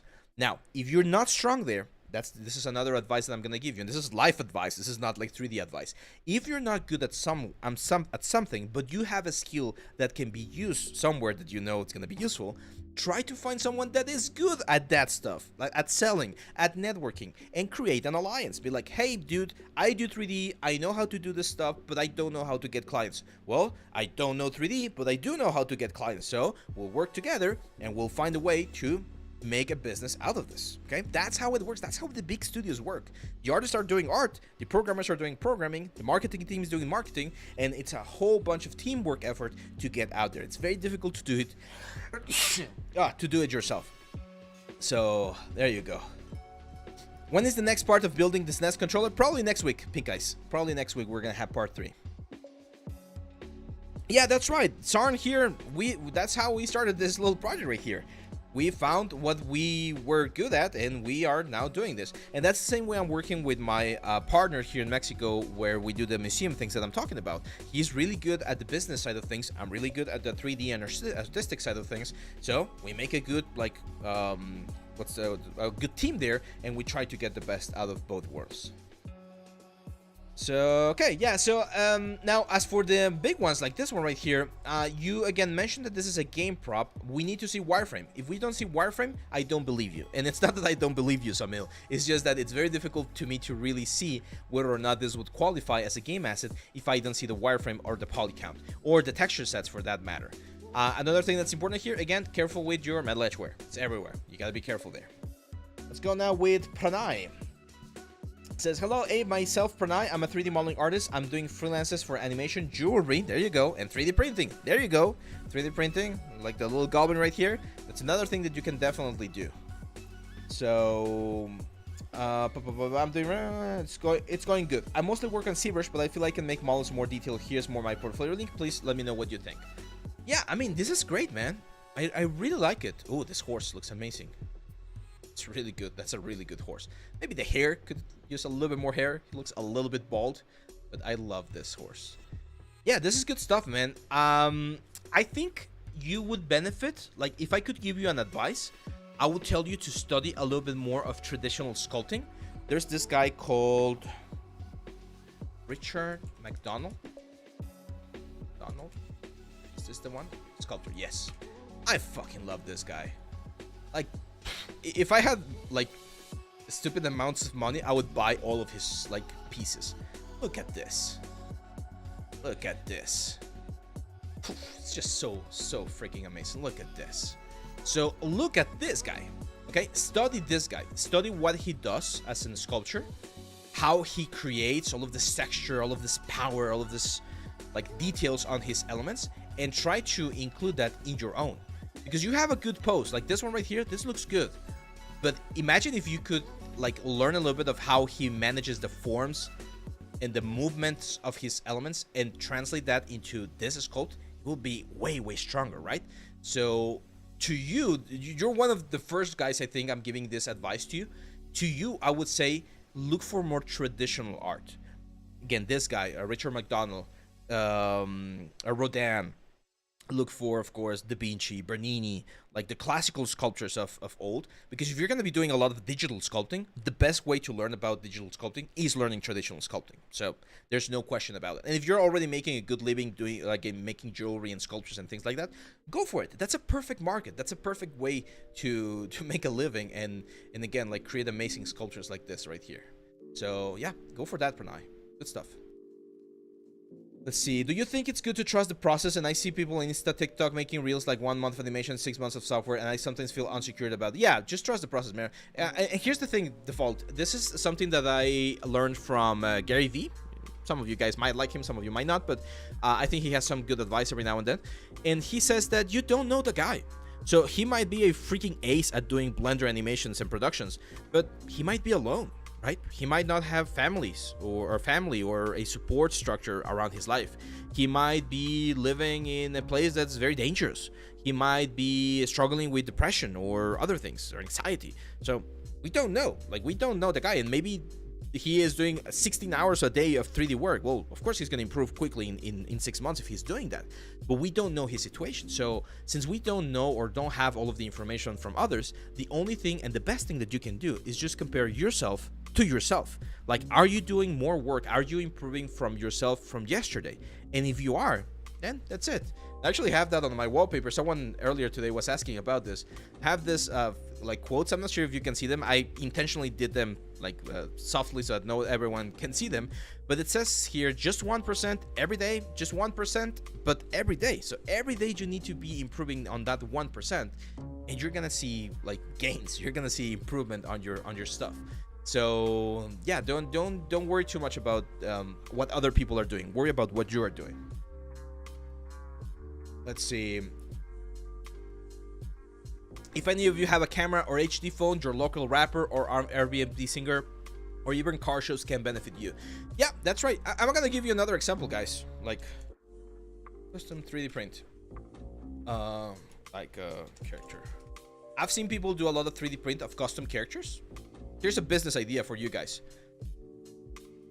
I'm gonna give you this is a business idea that I've wanted to do, but I haven't had time to do so. Go out online and look for like Captain America, Marvel Legends. Okay? And you're gonna buy 5 of this Captain Americas, like this one right here. I'm not sure how much is this, or like any of this. They're like $15, $20. Or if you can't buy 5, just buy one. Buy one Captain America. And then ask around your friends, hey, does anyone want a custom Captain America figure? And you're gonna sculpt the head of your friend. You're gonna 3D print it if you have a 3D printer, or like contract someone to 3D print it for you. If you contact someone, it's probably gonna be like $5 or $10 if you already give them the model, because it's very tiny. You paint it and you sell the Captain figure at double what it costs you. And you got a little like stream revenue right there. It's gonna take you maybe 1 day to sculpt the head, another day to get the print, another day to paint, and that's a little small business that you can do, like custom figures of your favorite superhero, right? I've done custom Funkos. Like that's another one that I've done before. There's a famous rapper, what's his name? There's a famous Mexican rapper that was sponsored by Red Bull. He always wears a cap. Is this the Asesino? Yeah, it's Asesino. I think it's this guy right here. So if you guys are familiar with like rapping scenes or whatever, I got asked to do a costume Funko for this guy a couple of years ago. And it was a quick job. It was like 2 or 3 days. They only wanted the 3D model. They were gonna 3D print it and paint it themselves.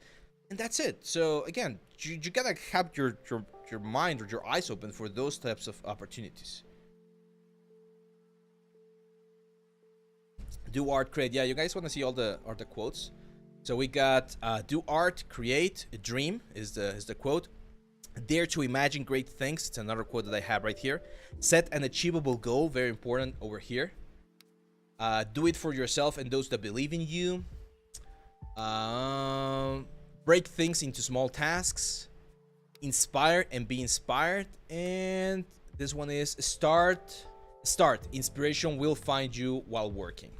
Or will find you working, something like that. Those are the quotes that I have here, and these are for myself. I did this wallpaper for me, not for you guys. But if you want it, I'm happy to give it for you as well. You can use it for inspiration as well. But that I did for me. That's the kind of stuff that I need to remind myself of, so that I'm not overwhelmed by all of the things. Because as you guys, I'm also a human, right? I'm also overwhelmed by pressure and the industry and economics and things like that. So. Are you going to publish your superhero muscle? Yes, very soon, man. It's probably going to be in the next 3-4 weeks, roughly. Let's see. So let's go now with Pata. Michael Scarlo says, hi to everyone watching the streaming, and hi Ave. I've started 3D around January 2023. I'm trying to learn new stuff and refine what I learned. I took the Oni course and made another character right after, just to try to impress all the new stuff you teach me in the course. Now I'm doing some hard surface stuff for having a more complex portfolio with a bit of everything. Nice, yeah. So this is the result of the Oni course. This is really good. Oh, you did a time lapse? Nice. There you go. Yeah, that's the process. That's the process. David here also finished his Oni recently. Really good job here, man. Good stuff. Good stuff. Yeah, I like the giant sword right there. Yeah, that's good, man. That's good. And let's see. You said that you applied that. I'm imagining you probably did this one right here. And I can definitely see the improvement. And this is the thing, guys. Every single character, every single thing that you do after you learn something will be better. Even when I'm doing the courses, when I record a course, after I finish recording, I always have this sort of like bittersweet moment because I'm like, damn, if I just started recording it again, it would be even better than this one. So that's how art works. Every single thing that you do will be better and better next time. So as long as you consciously learn about what you're doing, right? That's very important. So yeah, man, I think you could really benefit from learning the the hard surface things that you were mentioning. If you already took the Oni course, I would recommend doing the Blender course that I have, the axe, but don't use Blender for the sculpting. So use the course to see the kind of like things that I talk about in regards to form and silhouette and things like that, but don't don't use Blender. If you already know how to use ZBrush, it's better to use ZBrush, and then you can use Maya for retopology and things like that. But I think you could benefit from that. And hey, for a little bit over a year of progress here, not bad, man. Not bad. Keep it up. Let's see. Kadir says, hello, my name is Kadir. I would like to work in a video game company as an environment prop artist. Okay, so we got this tile-level texture. Probably some sort of, substance designer. I mean, it's okay. I don't hate it, but at the same time, it's not... I don't see where I would use this, to be honest, Kadir. So if you're trying to do that sort of stuff, my best advice is look for... I think that one looks a little bit like Indian temple. I'm going to look for Indian temple patterns. And you're going to find this and try to do the actual pattern that you would see on an Indian temple, right? Or, I don't know, from Sri Lanka or something like that. So all of these patterns right here, try to do the actual pattern, because this right now, these are just like cubes and little arrows and things. It's good that you are learning substance designer, but this looks more like an exercise. And you guys know my philosophy about the... You know my philosophy about exercises. Exercises should not be on your portfolio, because they're meant to teach you the tools, not to showcase how good you know the tool. So you do an exercise, you learn the tool, and then with the things that you learned, you do a portfolio piece. That's usually the way I would recommend people approach this. This looks a little bit better. I like this one a little bit more. It looks a little bit more organic. I definitely feel like you're pushing the depth or the displacement a little bit too much. But yeah, it's a fun one, that one. And we're missing more pieces. Like, this was posted 11 months ago, man, and then we have nothing until this 3 months ago. You definitely want to try to update your portfolio a little bit more frequently, especially in this like beginning stages of your career. Yeah, the scale of the leather is way too high. There's definitely like texturing issues that I am seeing with this one. And as with everything, if you want to be a game... Yeah, there we go. Okay, we do have wireframe. Yeah, too thick, man. Like, see this black line right there? That's telling me that you use some sort of like cable generator or something. Did you just sweep mesh? No, it's Blender. There's probably some sort of like extrusion along a curve, and it's way too much geometry. Like, you should never see a wireframe where you get this super black line telling me that the amount of polygons is just way too big. So this, to me, this wouldn't count as a low poly. And then you have two UV sets for the element. You got two UV sets, and I don't see the level of detail on the textures. So if you're gonna have that high amount of texture resolution, you definitely want to have you definitely want to have that properly done in... Like, here's the thing. If you're gonna have two texture sets, you want to make sure that you really utilize those two texture sets to get the best possible texture, and this is not what I'm seeing right here. To you, I would probably recommend, if you want to improve a little bit on textures, my friend, the substance texture course that I have, which is the From Beginner to Master, where we go over all of this: how to properly set your textile resolution, how to get the most out of your textures, how to create your own textures even. So since you already know a little bit of substance designer, I think you're going to benefit quite a bit from that one. Black Cookie, Jesse Longala. Oh, this is good, man. Okay, interesting. You got a really good character right here, and then you got a couple of characters that I'm like, oh, not great. But let's take a look at your message. It says, hi, I'm a 3D character artist who's trying his best to get into the gaming industry, and I wanted to know if with my most recent, this is the level a junior should have. Yeah, like, this one right here, I can definitely see this not as a junior. Like, this is already... like quite advanced, I would say. Not senior, right? But not junior. Like, I do not expect my junior artist to be able to get me to this result, or to get to this result right here. So this is really good. The only thing I'm a little bit concerned about is this right here, which is it's not a full body. So it's more of a torso study. So if you could do a full character with this level of detail, that's going to be an amazing piece for you. Even if you use, I'm not sure if you use a base mesh. I think it might have been a base mesh because the forms are relatively like soft and clean. But yeah, this is really good. It's a lot of UDIMs, which again is expected for a character like this. There you go. You have the full body. Just do the full body. If you have the full character, just do the full one. And that's going to give you a better shot. Because here's the thing. And this is a question that we get or I get asked often about portfolios. Should I always have full characters? No, you don't always need full characters. But you do need a couple at least. Like to show me that you can do it. Like this one right here. But the problem is that I'm going to judge your full character based on the ones that I see. And this full character that I see right here is not as good as this half character that I see right here. So again, it's kind of like that thing where you're like asking why do we not have what's the word? Why do we not have a full character at this level of quality? So my advice, remove these two guys right here. I don't think this Bjorn is helping you. This Forgotten King, yeah, I don't think this one is helping you either. So Jesse, I would probably remove these two ones right here. Keep this and do one more character. You can even do this one as a full character or do another character, but you need to keep this consistency. This is now your quality, right? This is now your top like benchmark. So you cannot do anything that's lower than this one. And as for your junior position, I think you're perfectly fit for a junior position artist. But again, as I was explaining earlier with the amount of works that are available right now, it might be a little bit difficult to get into a AAA position. But you should be able to find a studio. Now, I know Canada is going through some like stuff there with the tax codes and tax breaks and things like that. So be patient, network as much as you can, send messages. Don't be afraid of rejection. It's very, very common. It's not personal. Don't take it personal. Just keep pushing and find that opportunity. Kyle Smith. Let's see. Kyle Smith says, "What's up? I'm an environment artist who does realistic sci-fi and fantasy. I feel like I've hit a barrier with my work and I want to improve. Is there something missing that I'm not doing?" Let's take a look. Oh, I love this door. See? This right here. Remember we saw a door earlier today? This is the difference between a door that's not really telling a story and a door that is telling a story. Because this, due to the dirt, the damage, and things like that, we can see a little bit more. The only advice I would give you here, Kyle, is if you have here in the concept a wall, just add the wall. Like, I know you can do the rocks, so just adding a wall right here to finish the little scene might be a little bit better. Same thing with, as I've said with others, if you can incorporate this into an Unreal Engine scene and just do a quick render of this inside of Unreal, that's also a good option.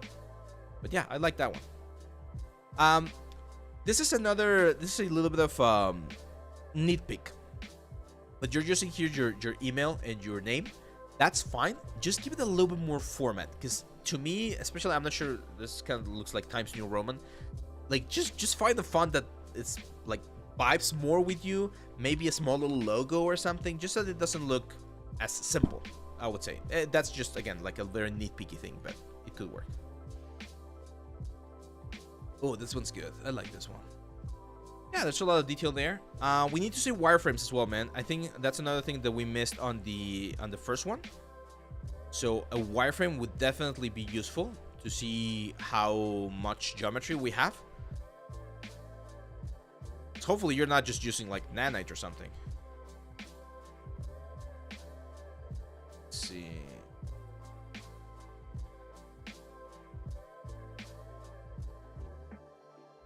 Oh, there you go, Jesse. You're here 2 years. Yeah, that's good. Oh, there you are, Godric. Awesome.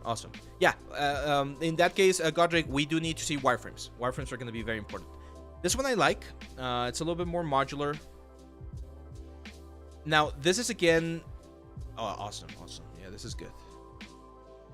Okay, cool. Yeah, there's a lot of breakdowns and things like that. Now, here's, again, a little bit of a nitpick. Do we have a concept art for this? This is your main reference. Okay. Again, this is a little bit of a nitpicky thing, but this is the kind of stuff that you need to think about. Why would there be a throne at the back of a room with no other exits?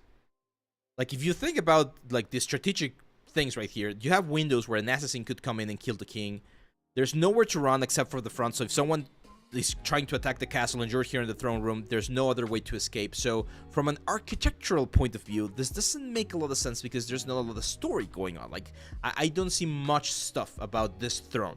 And then it's also a little bit weird that we have this like stone throne, right, in the middle of a very like nicely prepared and nicely constructed cathedral. All of those things make it so that it's a little bit difficult to understand what's going on. And I can see that you were using this reference piece, but the reference piece has a completely different vibe. Because in this reference piece, the throne is like a very nicely created throne. There's this sort of like circular room, so you could expect to have a couple of doors on the sides maybe, where someone could run off. Things like that. Like those sort of like elements are the things that you need to try to implement into your elements so that they look a little bit better. Now, here's another thing. And we mentioned this before earlier. Material breakdown, material separation is very important. So if you have a scene like this and everything is a stone, it's very difficult to really see something in it, right? Like our brain just sees all of this as noise. So what could you have done here? I would probably add some stained glasses, you know, with some like decorations and things like that with more color.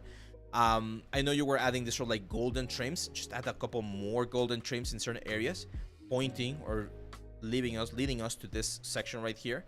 This banner right here is very important. Like, make it a really, really important part of the element. Add all of this banner with a like cool logo right there, again, so that we tell a story. Telling a story or storytelling is one of the most important things when we're presenting pieces like this, because otherwise it goes from generic throne room with a stone throne and damaged like banner to the throne room of this particular series, the throne room of this particular character. That's the kind of stuff that you want to try to implement in these big scenes like this. Like, what story are we telling? Like this is definitely a better story, because I can definitely see the ruins and I can definitely see the importance of this tree. Of course, this gives me a lot of Elden Ring vibes, which is really, really, really cool. In this particular case, my advice would be to add a little bit more stuff, and again, a little bit of variation. So you never want... This has to do with design, but I hope this makes sense.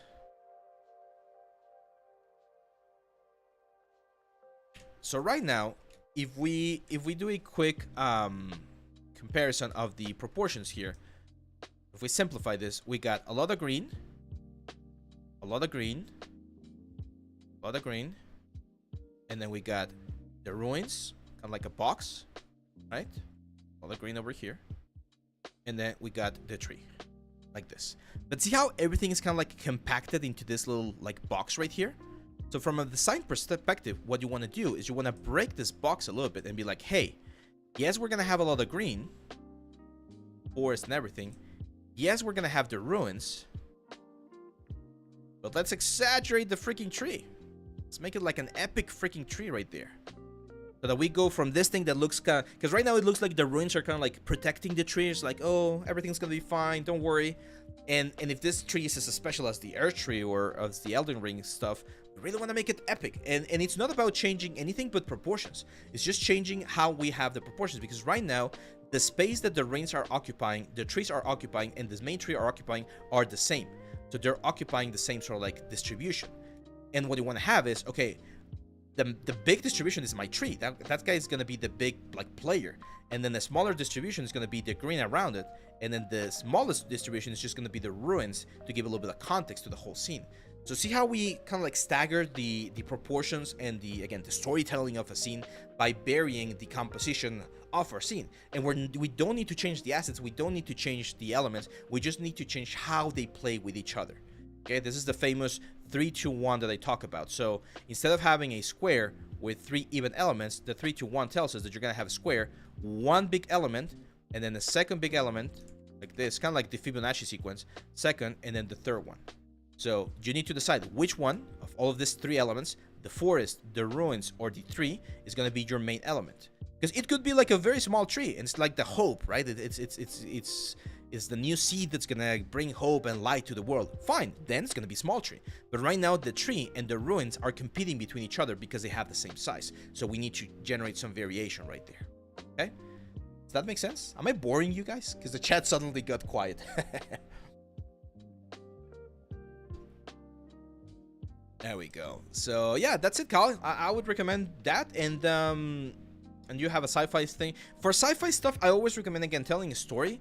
So some crates, some graphics, things like that. And hallways, I know they're very cliche because we have them all the time. But just keep in mind that, especially for hard surface, you want to be able to show that you can do some complex hard surface things. So hard surface concept art. There we go. So instead of doing a hallway, for instance, you could be like, hey, why not do a hallway that's on the outside, and it's kind of like a defense system, and on the defense system, we're going to have these turrets.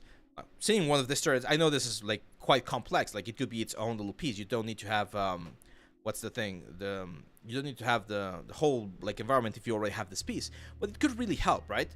And it will look better to have something that's a little bit more interesting than just a hallway.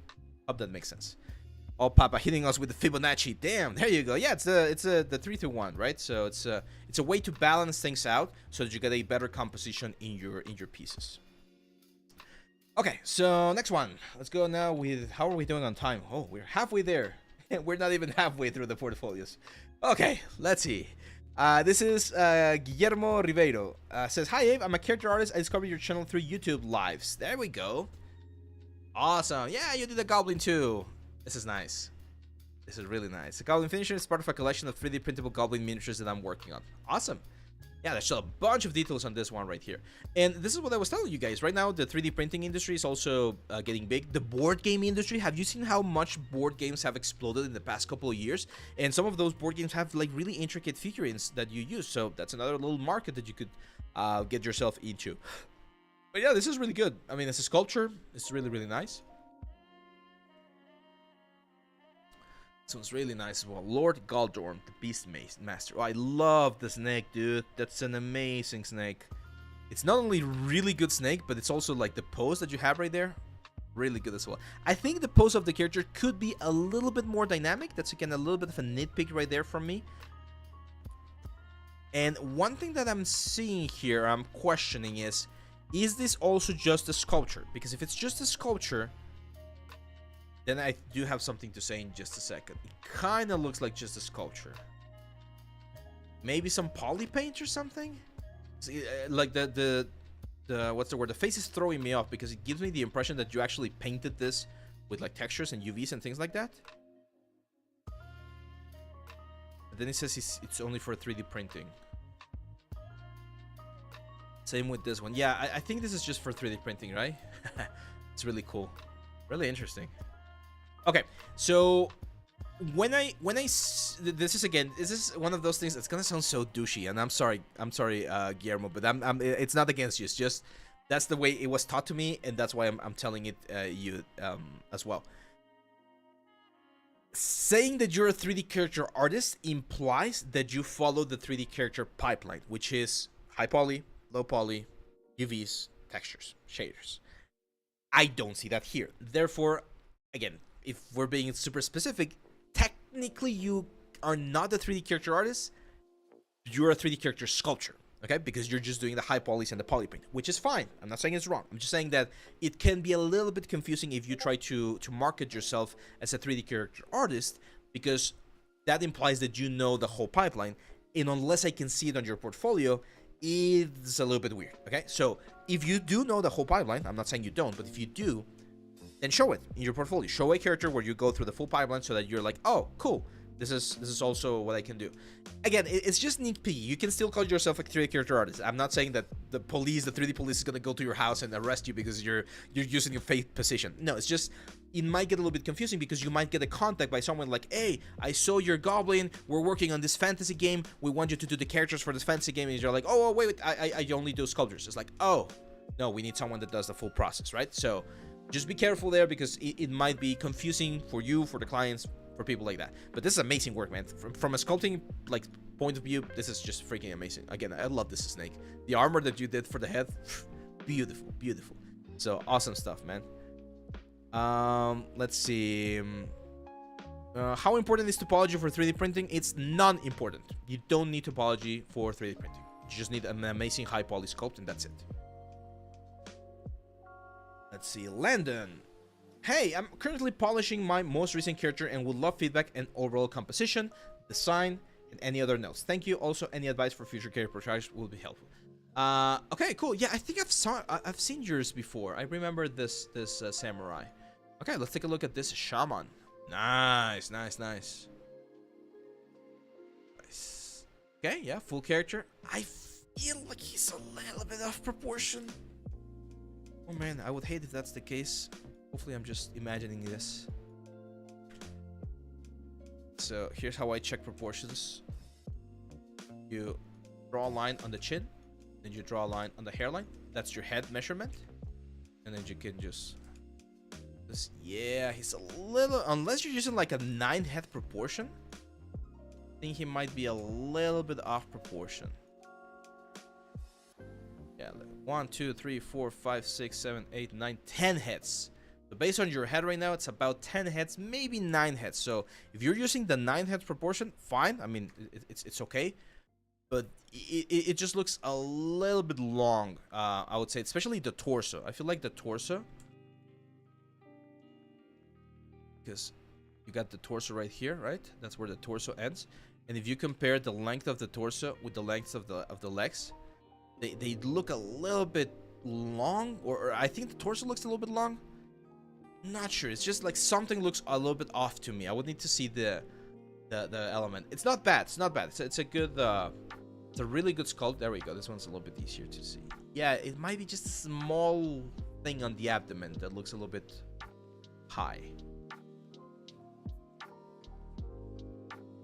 Let's see. Yeah, I don't have much to say about this one. Maybe just add a little bit of an environment, just like a base or something. But this is a good one, man.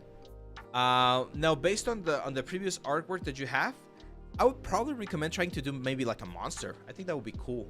You already have like an old man, male character, female character, so maybe like a creature, like a 4-legged creature, not 2 legs, 4-legged creature might be a good idea, so that you can have that range of characters as well. Okay, let's go now with Castorio. Says, hi Ave, thanks for this opportunity. I hope you get this message. I'm a self-taught 3D artist in my free time, and it would be great if you could give me some advice. Of course.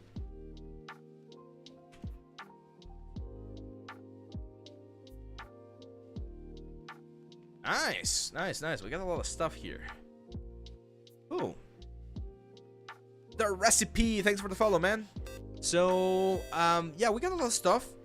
Again, when I see a lot of stuff, I always try to see if there are pieces that we could not have, because they might not be as good as others. I think this one's great. This one's really, really good. The only thing I'm a little bit concerned about is, well, the scale. Those pigs look massive. Those are some massive pigs right there, man. But here's the thing. I'm pretty sure, because this was 2 years ago, that you probably used assets, right, for this one. So yeah, there you go. Only free assets from the Unreal store are used. So this only tells me that you know how to use Unreal and create a scene that looks cool. But it doesn't say that you know how to create all of these assets by yourself. Is that a problem? It could be in certain pipelines, but again, it's not that big of a deal. Same for this one. Personal project, again, only free assets. So it's fine. I have a little bit, and this is personal, so don't take this personal, Radostin, but I don't like using assets. I only use assets when I'm absolutely forced to do that, or when we're in production. But for my own personal stuff, I don't like using assets as much, because I feel like it's not my work, you know? And again, that's like a little bit of a personal preference. I know that that's completely normal in production when you're doing like a game and you need to buy some plants or trees or whatever. But for my personal stuff, I don't like using assets. So I would try, or I would encourage you to try to do as much of the stuff yourself as possible, especially if you want to be because it says right here that you want to apply for a game studio. Because imagine that I don't do my research, right, and I see this, and it's like, this is exactly what we need, this is the type of game that we're going for, and I call you and you're like, yeah, I'll do it, and then you come in and I start showing you concept arts of different like lanterns, and you're like, oh no, that lantern I downloaded from the Unreal store, I didn't do it. It's like, oh well, can you do it? And if I don't see in your portfolio that you can also do it, it's gonna be a little bit tricky. I can see it here that you can do it, Okay, so that's why I'm saying this might not apply to you specifically, but it's important information from everyone. You only want to use assets or free assets if you're confident that you can do them as well, or do variations of those, because then it shows that you know the process. So yeah, this is a good process. Just careful with the metal edgeware. And since you have a lot of environment pieces, I would recommend doing some environment work as well. So again, some of those like Japanese or are they Japanese, or yeah, I think they're Japanese lanterns, some pillars or ruins, things like that. But do it yourself. Castle walls, mountains, rocks. Just show that you can also do it. Okay. Let's see. All Papa says, I have a question. As an artist, I feel like I'm not good at any specific thing. Feel like a fraud at times. To overcome that, I will challenge myself, complete the challenge somehow, then feel like it was a fluke. To compensate this behavior of mine, I try to learn various things. Then maybe I'm a generalist, but even then I feel like I'm not a good one. What to do? Oof. ICG, just quick answer there. No, you don't need to do everything yourself. There's, of course, procedural things like speed tree and tileable textures and foliage and things like that you don't need to do. But it's important that you know how to do certain things, right? Certain assets. All Papa, for your question, imposter syndrome is one of those things, and we've talked about this before, that's very damaging to you. But unless you are getting that sort of feedback from the industry itself, from your clients, then that's just you being treacherous with yourself. So don't worry too much about it. I will need to see your portfolio to tell you like specific things that you could maybe address. But as long as there was this guy that I was watching recently about miniature painting, and he was like, if you're painting a miniature and you finish painting the miniature and you don't like the result of the finished product, then you have not finished the miniature. Like that means that you're not done, you're not finished. However, there's two options there. You either need to improve, and this is what he said, you either need to improve on your painting skills, or you need to improve on your personal skills as artists, like how to see light, how to see composition, things like that. And the same thing can be applied to us. So if you challenge yourself, you do a concept, you do a piece, a portfolio piece, and you finish the piece and you don't feel like you finished the piece, then that means you're missing something. And then maybe that means that you need to learn that something so that you can come back to that piece and really finish it, okay? I'm going to give you an example with this one right here. I really like this Dragon Book of Secrets that Rodostin created right here. I like the stylized effect, but I don't like the textures. So if I could criticize something, I'll be like, the textures look very weird because it's a very cartoony book, and then we have very realistic textures. So I would tell Rodostin, hey, you might want to try to do some more stylized textures for this particular asset because this one doesn't really fit. And UVs right here, there's definitely a lot of things to improve here at Dustin. So if you haven't seen my UVs videos on the channel, make sure to check them out because this is way too many cuts. Way too many cuts. And I know this is a complex element, but this is just like overkill for the cuts of UVs. Okay? So hopefully that makes sense. Like don't beat yourself down as much because it's very important that you understand that every single thing that you do, every single project that you take, and every single project that you finish, it's very important that you finish your projects, is making you a better artist. But you need to have a very clear goal on what kind of project you are going to do and what you're going to learn from that project. I have a video, oh Papa, and for everyone's out there, I have a video that said, or it's called "How to Pick a Project." Look for it. Look it up on my YouTube channel. Called "How to Pick a Project," and I explain the different types of projects because it's not the same thing to do a fun project like what I did with the goblin right here. It was just for fun, just to relax and have something, just make something cool. Then it is for me to record a tutorial. Then it is for me to do a project to learn something new. So there's different types of projects, and you need to understand what type of project you're going through so that you get the best out of that one. Pink Eye says, if I use assets or rock and vegetation generation when creating a game, since I don't know how to create them, is that bad? No, it's not bad, man. It's not it's bad. Like, that's a very weird question when people ask, is it good, is it bad? I mean, there's no judge. Again, there's no police that's going to come to your house and arrest you.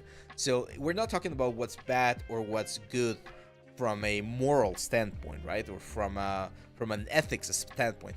Is it good or is it bad for you as an artist, for your artistic growth is what I mean. So if you always download plans for your projects, for your games, for your videos, and you never know or learn how to make plans for yourself, is that good, is it bad? I don't know. It's gonna depend on you. For me, I always like to know how things are made. So what I normally do is I learn how to do something, I do it, I show that I can do it, and then I download the plans because I know that if at any point I need to do it, I already know the process. So that works for me.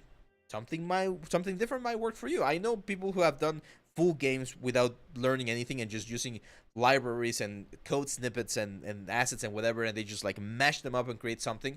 Hey, if that works for them, that's cool. I don't get the satisfaction of feeling like that thing that I created is specifically mine, because it's just like not something that I did from scratch. Okay, so yeah. Give me 1 second, guys.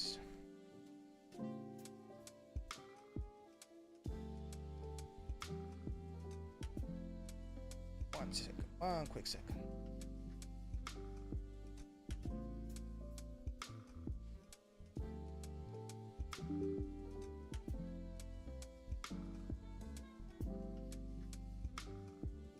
There we go. Now we go with Tim Summer. Hello. I'm currently working on another creature. I'm looking to be a character prop artist for animation and environments. I know the full character pipeline and can animate a little bit. I have concentrated my art station on character and game props. You may know me as Fail Topology from a stream. Oh yeah, that's right. So I currently work as a freelancing artist. I study interactive media and seek to improve my skills. Let's take a look. So this is definitely, I'm not going to open this one just to avoid any issues. I can see that it's a female character. This is definitely a style. It reminds me a lot of like what was the name of this game? Like the Walking Dead and the Wolf. What was the name? It was this like Telltale game, right? I think. So that's very cool. It's this sort of like hand-painted style for the characters. But there's a very Wolf Among Us. There you go. Thank you. The most immediate thing that I'm gonna say to you, Tim, you need a full character. Just having a floating head is not gonna cut it. You have a very cool style. I really like this style. It's very, very nice. This sort of like cardboardy paper style. That's very cool. But you definitely need a full character. So I don't have much else to say, because you got a very cool style. But we need to see this style in its full potential. And the full potential is, of course, a full character. Vedant Tripathi says, "Hi Abe, I'm a 3D artist mostly experienced with props. I have been working in the gaming industry for a year now. Nice. I've worked as an intern for a studio and then later half as a freelancer, but lately have been struggling to land any work. Yeah. I like the portfolio. Most of the works I've done is for clients, so I created a piece for my portfolio, but even after this, I do not have any new opportunities. So I'm wondering, what can I do to better myself?" Well, first of all, you definitely need more pieces on your portfolio, Vedant. As we've mentioned before, we're definitely going through a weird stage right now in the 3D industry. And you guys want to know one of the secrets of why that's happening? It's all money. Unfortunately, it's all greed. So here's the thing. This is a producer. And the producer has money. And they're like, hey, what am I going to do with my money? Well, there's this studio, this game studio, that can make a game. It will take 2 to 3 years, let's say. And it will multiply the amount of money that I have. Now, ideally, he wants to get a lot of money from that like thing, right? That goes through the studio machine, and out comes a game that makes a lot of money. So let's say he like gets $100 in, and he wants to get, well, let's say $500 out. That's really good, right? Like, he's gonna get a really good return of investment on his 2 to 3 years of production, and he's gonna get this amazing number. So he's like, that's great, because if he just sets this into a bank account, he's gonna get a lot lower, and maybe he's only gonna get like $150 at the end of the 2 to 3 years. So the problem now is that the studio's saying, hey man, I can do it, but due to the way games work nowadays, the amount of work that we need to do, I'm not gonna need $100. I'm gonna need $1,000. He's like, oh, well, if I give you $1,000 and you give me $5,000, that's great, I'll do it. But then this guy gives the studio $1,000, the studio produces a game, and the game fails. And the studio only gets the investor back this $1,500. It's like, uh-oh, that's a problem.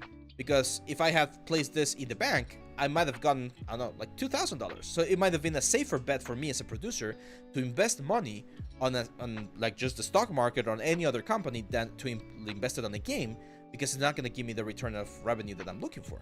And this is because, again, people are trying to like produce a lot of things very, very fast, not given enough time pay as little money as possible. So there's a bunch of capitalistic bullshit that's going around, right? But this is the main problem, that right now investors, producers, they don't want to gamble on creating a game that's going to take 3 or 4 years to be produced and then fail at release.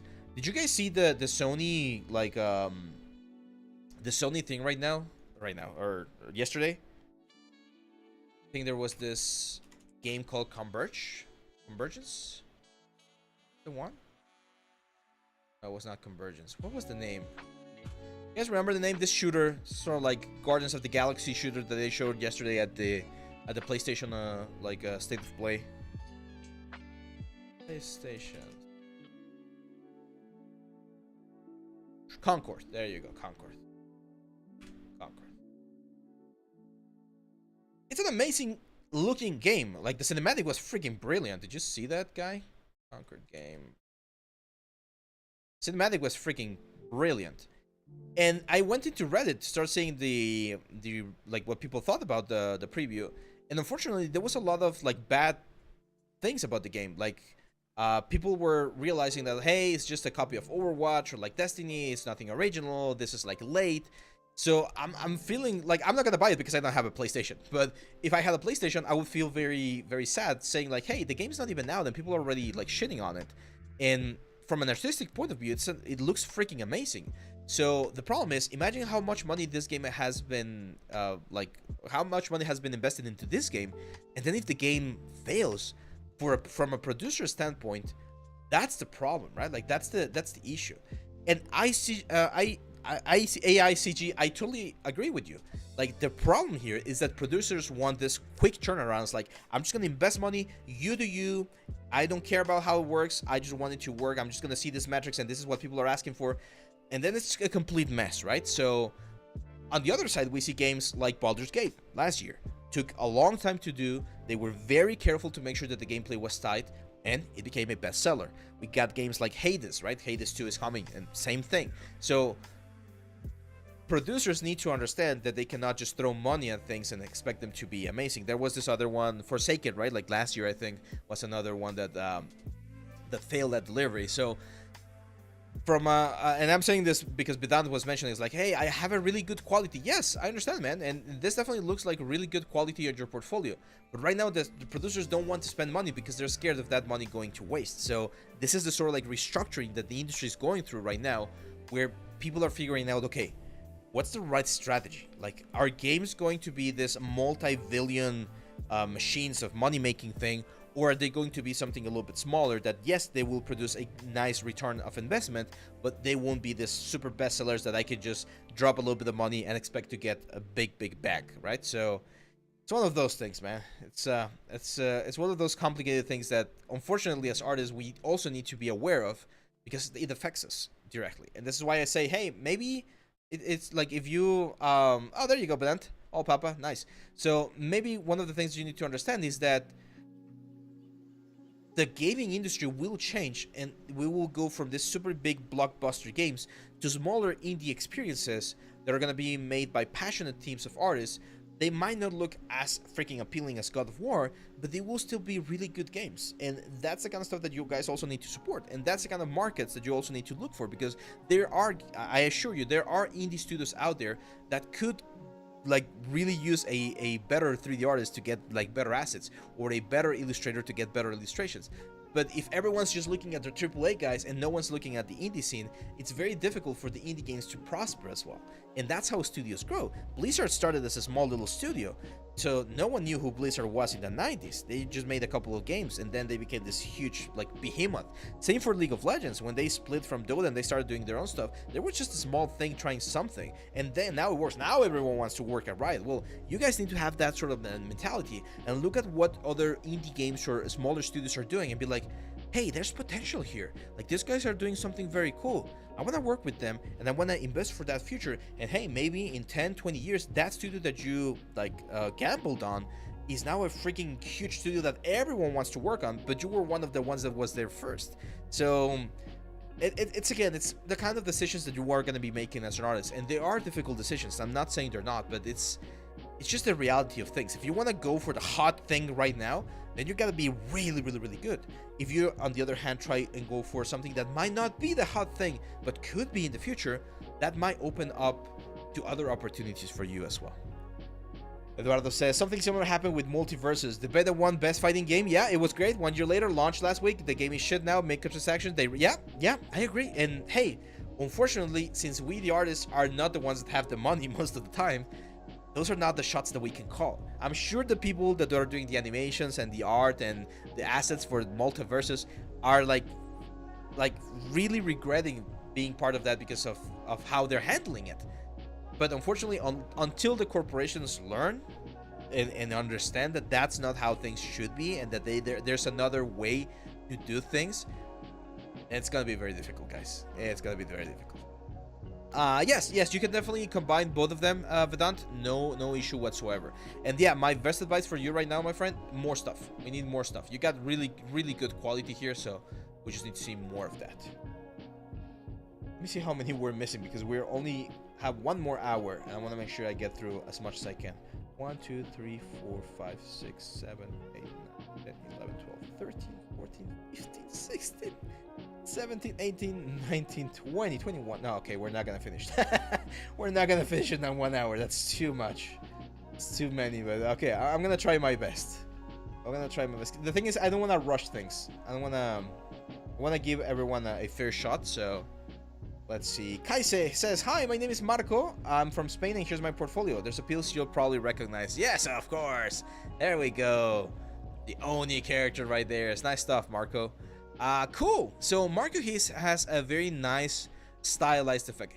What I would do here to combine a couple of things, Marco, is all of this Acheron Soul. I would probably do something like you did with Second World, because all of these are older characters, I'm imagining, so the quality of them might not be as good as Second World, and we're seeing more of this sort of like older quality of your work compared to this newer one. I love this one, the Finn one, very cool. And let's take a look at the Second World. Yeah, good stuff, man. Yeah. So look at this, guys. Like, I know we're always dreaming about like the big AAA companies, but there's games out there that this is the stuff that we need to do, and there's a lot of games out there, and this is perfectly fine to start as a 3D artist or to work as a 3D artist. I have friends who have been working on this sort of like mobile games for a lot of time, so this is great, man. This is really, really good. Yeah, this reminds me of the style of Crash Royale, right? This sort of like that style. Yeah, this is nice. Perfectly balanced. The only thing I would probably recommend with this one is trying to do or show some of the wireframes and maps, your bakes and things like that, just so that people can see like how you're tackling that sort of, or those sort of elements. The wings for this eagle look a little bit short, but if you were following a concept, then there's not much to do. But yeah, these are cool characters, man. Really cool. And this are probably for a mobile game, so. Mike says, yeah, but games 10, 15 years ago and games now are different. The gaming industry is changing. Back when I was a kid, strategy games. Yeah, everything changes, man. Mike, that I'm totally agree with you. Everything changes. But again, that's where I feel like greed is affecting us too much, because games nowadays require more time and more effort to be made in all of the fronts: music, voice, art, programming, all that stuff. And we as consumers, we don't want to pay more, right? You still want to pay $60 for a game or $70 for a game. So you as a consumer, you still want to pay $60, but the cost of making a game is so huge. That's why I personally don't have any beef with like season passes. I find that's a reasonable compromise between, hey, I'll give you more money if I like the content of the season pass and if I'm gonna be playing the game. I agree, like, not to have any sections of the game behind a paywall. But we need to understand, we were still paying $60 per game, so that's one of the things that we as consumers will also need to be mindful of. And the producers, the creators of the games, they need to understand that, hey, yeah, maybe back in the day we were having 50%, 100% revenue or return of investment, and now we might need to bring that down a little bit, like, lower, right? And let artists and programmers make a good living out of this whole thing. Argan says, let's be honest, if Vedant is struggling to find more work with an art station post like that, then the rest of us are screwed. Like, nah, brother, I think time will come for everyone. Yeah, and there's a market for everything, guys. If you've ever sold anything online, you're gonna see that there's a huge market for it. So some people don't want to have that super high quality thing. Some people are okay with a lower quality. And I'm saying that making lower quality is bad. It's just that since there's a market for everything, everyone can get there. Like my dad always used to say that the pie is big enough for everyone. Like there's enough cake for everyone. So it's fine. There's a lot of niches out there. So don't worry too much about that. Rusba says, "Hi, I'm Nakul and would appreciate some feedback. We need to improve our sculpting, my friend. I'm not sure if I've saw you before because I remember a dragon like this one. We definitely need to improve a little bit of our forms. Whenever we're doing things like this, never do thin elements like the cloth right there, like the thin cloth. That looks really, really bad and we're missing a lot of wrinkles.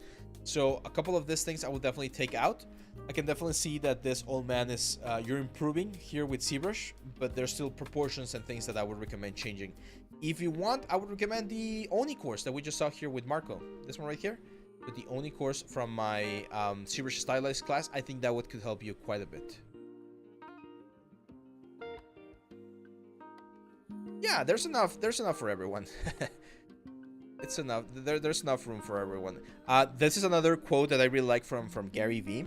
He says, "There's never enough supply of quality content, quality things, right?" So let's imagine there's like for instance, here in Mexico, there's a street very close to my house that sells a lot of tacos. There's a lot of taco stands and taco shops. I think there's at least like 6 or 7 in the whole like avenue. So you might think, well, if I open a new taco place right there, I'm gonna be shooting myself in the foot because there's so much more competition. Yes, but if you really offer something that's unique, either in flavor, in price, in something, then you are gonna get clients. You are gonna be competitive, and you're in a zone where people are looking for that. So you're gonna have an optimal opportunity. But if you open a shop, a taco shop there, or a taco store, and it sucks, then yeah, I mean, you're shooting yourself in the foot. What's the other option? The thing that I was mentioning, which is you sidesteps. Like, okay, if there's a lot of tacos already, what if I offer hamburgers? What if I offer pizza? Because I'm going to be a different offer, and that's going to differentiate me from the market. It's the same thing I've been talking about here. Like, okay, if the video game industry is in shambles right now, what other industries can I work as a 3D artist? The medical industry, the military industry, the manufacturing industry, the dental industry. I've seen people do like implants and molds for 3D like orthodontists and things like that. The 3D printing industry. So there's a bunch of other industries where you can differentiate yourself and, again, make a living, do 3D, be happy. Let's see. Yeah, so that would be that one for you, Nakul. Like, get maybe the ZBrush course so that you can improve a little bit on your characters, because you do mention here that you want to be better at characters, and anatomy, proportions, forms are definitely things that you need to improve on. And more practice. We need more pieces. We got very, very few pieces right now, character related. Skylar Rosen says, "Hi, long-time casual beer on YouTube and find the portfolio reviews super helpful. Hoping to get feedback on my portfolio and pointers on presentation for projects." I mean, dude, this is really good, man. I can't show any past industry work due to NDA. That's fine, which has been a big critique I have gotten regarding my portfolio, but I can't do anything about that. So what others than personal projects? Okay, so here's one thing that I heard from NDAs, because at least right here I can see that you got good stuff, man. Like, this is really good. Like, hair grooms are really good. The character right here are really good. This is photogrammetry, of course. So this was a scan, and then you clean up this scan, and then you added all of the shaders and stuff. That's great. So what you can do, Skylar, and again, this is something that I've seen other people do, is you can create a website with a specific sort of secret like tab or secret element where it's like NDA projects, and you only send that link to potential employers. Okay, so when you're in an interview, when you're already in that sort of like process, you send them, and you send them with an NDA. It's like, hey, I'm gonna show you this is my NDA like projects. You cannot like take screenshots or distribute, and you give them a special password for that site, so if at any point something leaks, you know who to sue. But you can have that sort of like secret portfolio that you only show to potential employers. So once you pass this first like filter, you're like, hey, I got this portfolio with the stuff that I've been working on. It's under NDA, but I can show it to you. Usually you do ask for permission. So I don't know, let's say you worked for a very big movie. Let's say Star Wars. It's like, hey, I worked on the newest Star Wars. I cannot show it to you, but I asked permission to this guys, and they say that I can show you as part of my portfolio. Because usually on the NDA, there's this clause where you can show stuff for this sort of like purposes to further your career. Because yeah, otherwise it's very ugly. Now, if some NDAs, check for the NDAs, because usually NDAs have a expiration date, and after that expiration date, you're free to do whatever you want. So make sure you check that out as well. But yeah, this is really good, man. Again, another suggestion is another full character, like maybe a male full character. This one's not bad. The cloth looks a little bit weird. Like I'm not sure about the design of the cloth. I'm not sure if you were following a specific concept, but I'm not a fan of the clothing, to be honest. It looks just like a little bit weird. But the face is great. The hair is great as well. So yeah, this is really, really good, man. Love the haircuts right here. Yeah, it's really, really good. We were working on haircuts a couple of weeks ago as well. And if you're here in the chat, you're the first one that can confirm that this usually takes a lot of time. Like, this is not something that Skylar finished in like a day. It's probably took him a little bit, like maybe like a week, 2 weeks. But yeah, this definitely takes time. But this is a great result, man. Peter, let's go with Peter right here. Peter, we've seen your portfolio before. It says, hi, here's my ultimate portfolio piece that I worked on about 2.5 months. In the project, I learned more than my entire 3D history. Now I'm focusing more on making realistic skin and more appealing. Yeah, I remember this one, this Elf Empress, and I think one of the feedbacks that I gave you back there was fix some of the issues on the face and do a full body character. And from what I can tell here, you did it. You did Bewitching Syndra. I should have thought it was Mona from League of Legends at first. Okay, so yeah, I can definitely see an improvement. We can definitely see a full body character, which is great. There's still things to improve, man. Textures look very saturated. The color and the textures are very bright, especially on this render right here. And some of the proportions, especially the hands, they look a little bit tiny. The fingers look very tiny compared to everything else. The face, huge improvement. Way better. Really like the improvement on the face. Now here's one first like nitpick that I'm gonna mention. If you have this high density on the face, you usually will have a similar density on everything else. So having this high density on the face and this very low poly sort of like hat looks a little bit weird. Again, it's not game breaking or a problem, but it does look a little bit weird. Amazing job here on the armor. Like this optimization here on the corset and on these pieces, it's really good. Now what we need to do is we need to improve a little bit more. If you study like Genshin Impact models and League of Legends models, you're gonna see that all of these trims are usually modeled in. Like very low poly, but they're modeled in so that they change the silhouette and you don't have this super straight like element right here. Like this, like you model it right here. Just push this border right here a little bit more, because otherwise things do look a little bit too flat. But yeah, I've seen this one. You've shared a lot of this on the Discord, so that's really nice. You made this from a sphere? That's impressive, man. Yeah, this is really cool. But yeah, see how the trims here push out a little bit more on the silhouette? So that's the kind of stuff that you can really play with to really show a little bit more of that like cool armor-like stuff. Especially if you're doing this at this high poly count. Because if you were doing this for in-game, for League of Legends, where the poly count is very low, I would understand it. But in this case, you're going for a more cinematic approach or a more high poly approach. So you can definitely play more with the elements. Now, be very careful with proportions as well. This is something everyone should learn about this here. Let me show you. So, because we have the concept art. I didn't think there was a concept art, but we did have it, so... If you take a look at the concept art, one thing that you're going to notice immediately, and this is what art director will notice immediately, is that the thickness of this trim right here is not the same as the thickness, oh my god, what am I saying, as the trim right here, right? So the trim on the concept is way bigger than the trim on your like execution. The distance as well, like look at the distance here, like this distance right here, it's not the same as this distance right here. All of those size comparisons, the armor right here, this armor piece right here, is way smaller on yours than what we have on the concept. So all of those things are things that you need to take into account. Now here's another thing, you did not add this armor piece right here, sort of like hooks that she has. They're not, right? Like you didn't model them. That's another thing. People are gonna ask, why didn't you model them? And you might be like, oh, it was too difficult, I couldn't do it. Okay, that's fine, it's valid. But they're gonna ask about it, right? Like all of these things, people are gonna ask about them. So it's very important that that you take those into consideration. Like always pay attention to every single detail on the character. I think you nailed it with the hat. Like the hat is really, really close to the reference. But there's a couple of more details that you're missing. Actually, now that I see the hat, I think there's one thing you're missing on the hat. Yeah. Yeah, it's again simple stuff, man. Like on the hat, you added this little wing, this little gold wing, but you forgot to add 3 of them. Just duplicate that and you just like move it, okay? So yeah. Next one, let's go with Mimers Cave or Harshpal. There you go. I'm Harshpal. I'm from India. Before anything, I would like to thank you for conducting these portfolio reviews. They're really useful and allow me to improve a lot. I have a couple of questions. Firstly, at which point one should consider applying for jobs? Based on what you see right here, you could already start applying for jobs.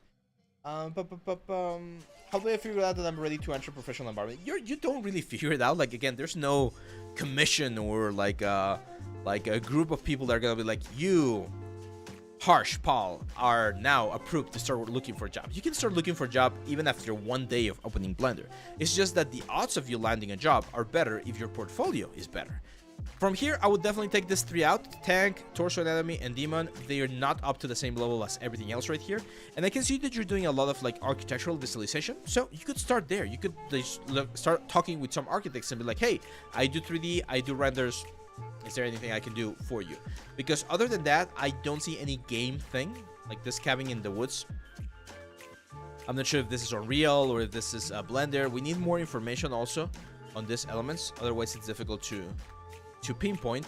And depending on what type of environment artist you want to be, you need more stuff. Okay, it's right here in ArcBis, so you definitely need more environment stuff. Harsh.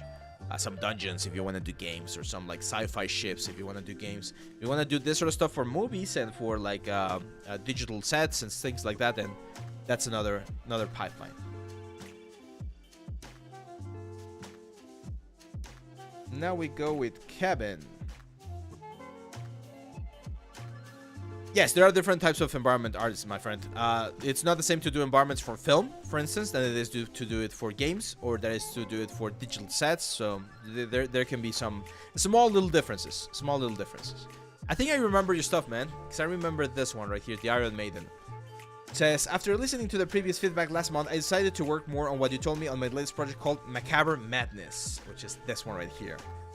More Roman Amazon style anatomy sculpt, less armor. What else should I improve? Do you think my style art skill could fit any studio or projects, and what should I do? Let's see. Nice, okay.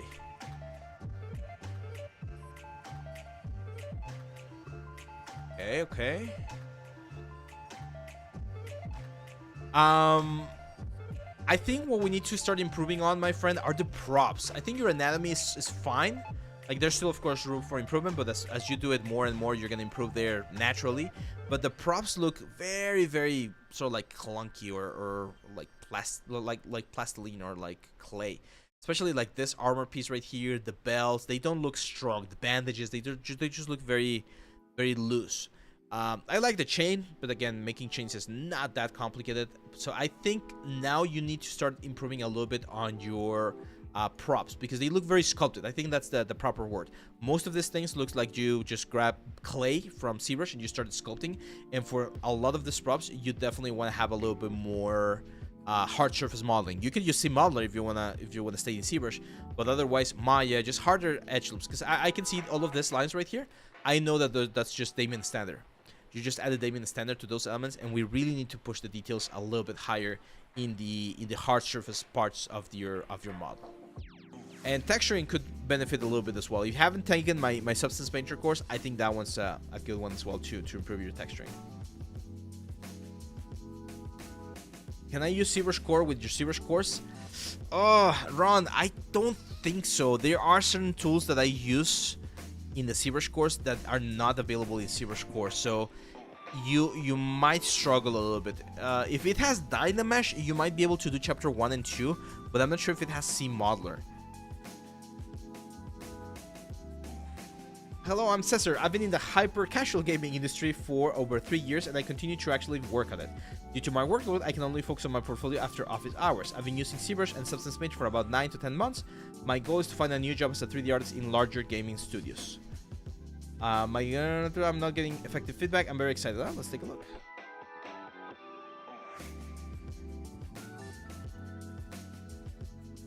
Okay, so again, very similar feedback to what I gave a couple of portfolios ago. We need to see full projects, man. Most of this look more like studies, like this character right here, and it's fine. Like the stylus is nice. I like the stylized effect. I really like this female character as well. Let's see if you. Oh, okay, you do have the full character. Okay, you might want to check your thumbnail though. I would probably cut here from the shoulder so we can see the full character. Yeah, this is fun. Yep, this is great. Got a marmoset viewer here. It's awesome. This is one of the reasons why I love marmoset, by the way, because we can see this thing right here. Awesome, yeah. Yep, clean topology.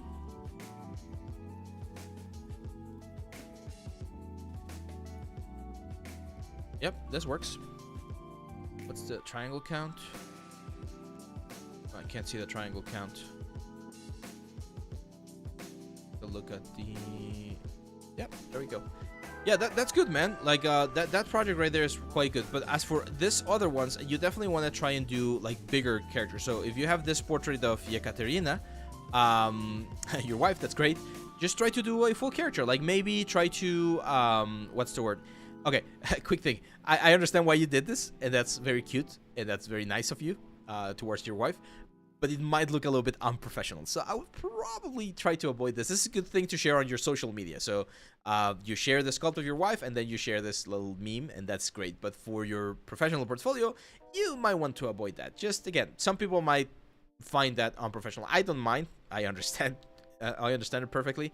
But just keep in mind that some people might not agree there.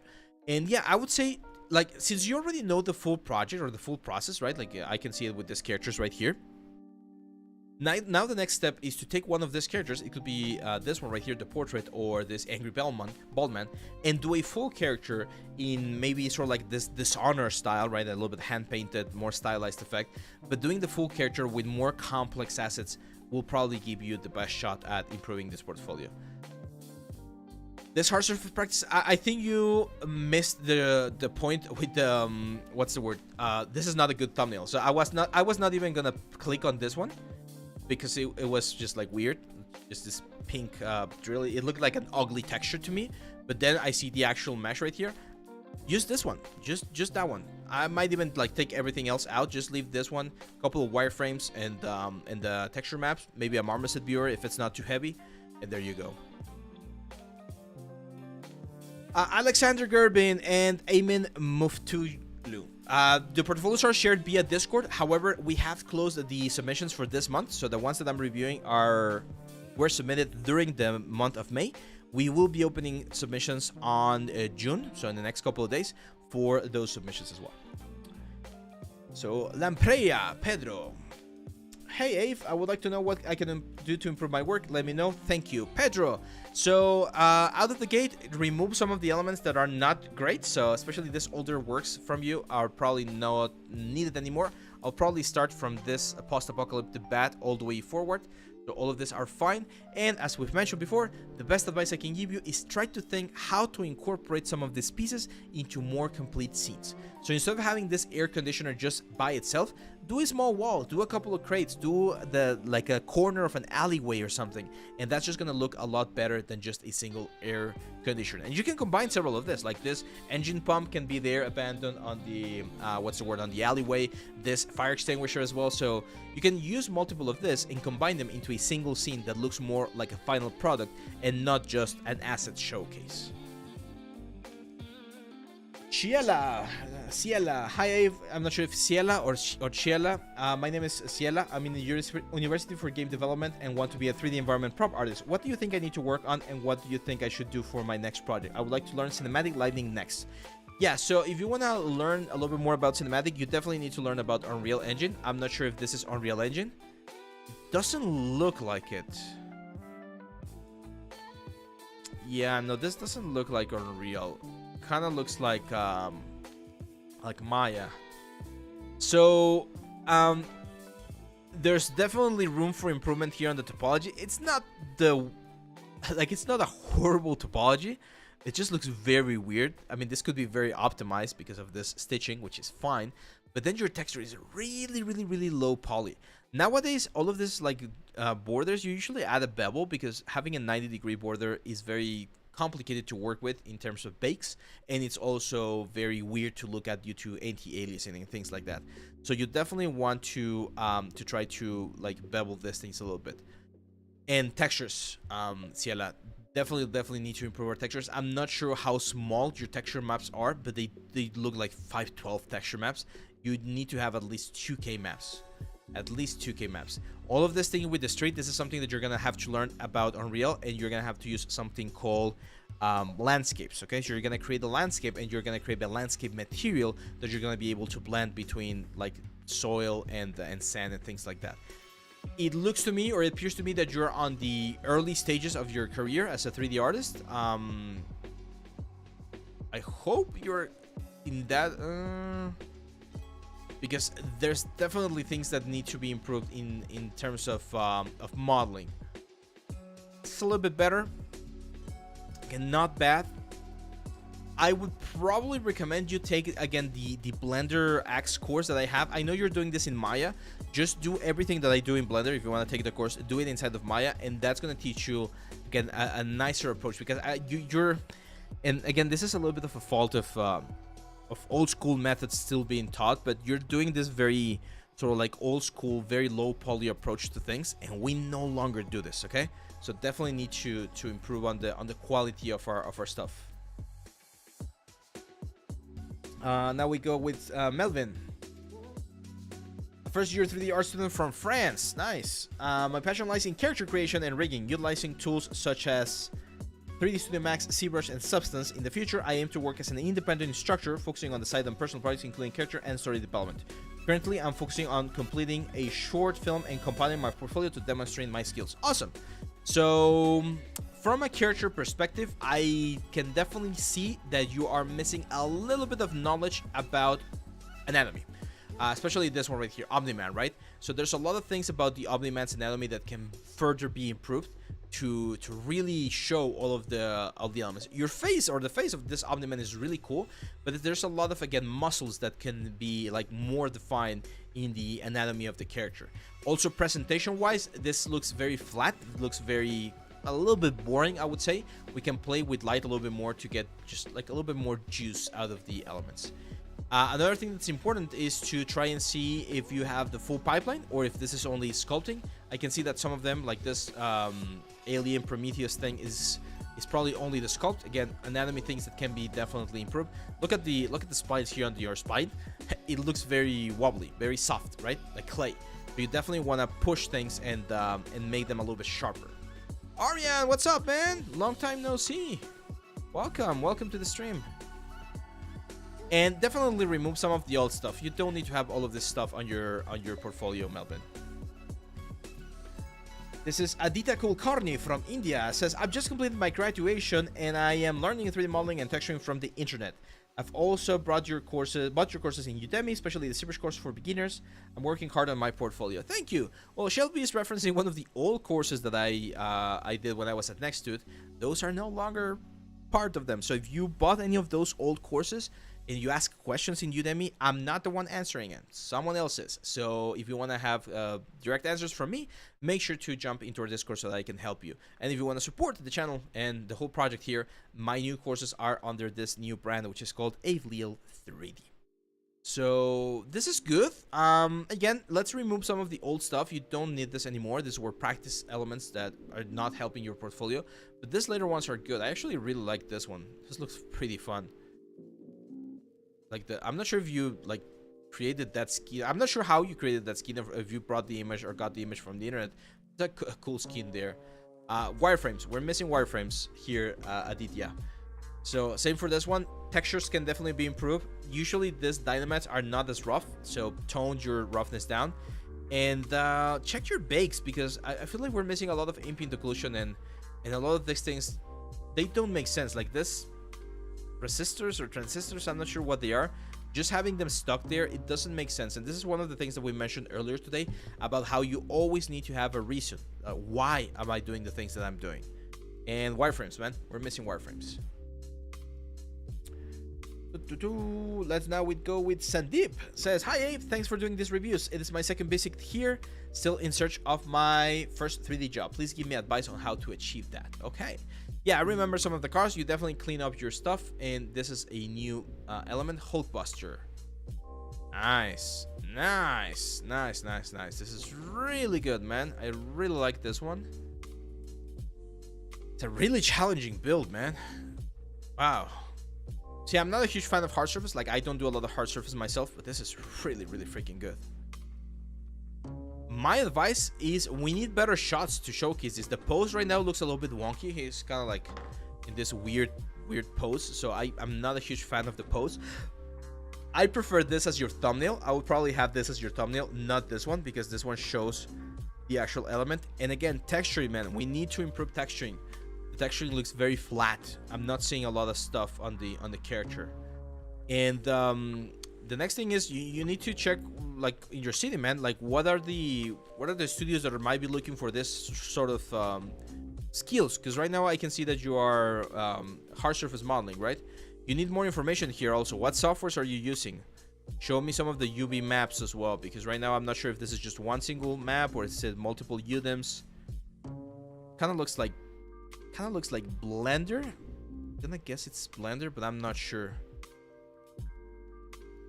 So the texture for Iron Man is a little bit of a couple of things. You do need to texture it inside of Substance for the scratches and all those elements, but there's also the component inside of the rendering engine where you really need to make it look like metal. And I think that's one of the issues that we have right here, especially the yellow doesn't look like gold. It looks just like plastic. So you need to change some of the shader settings inside of whatever render engine you're using so that you can get something that looks a little bit nicer. Rohan, you can send it through the Discord, but the submissions are closed for today's one.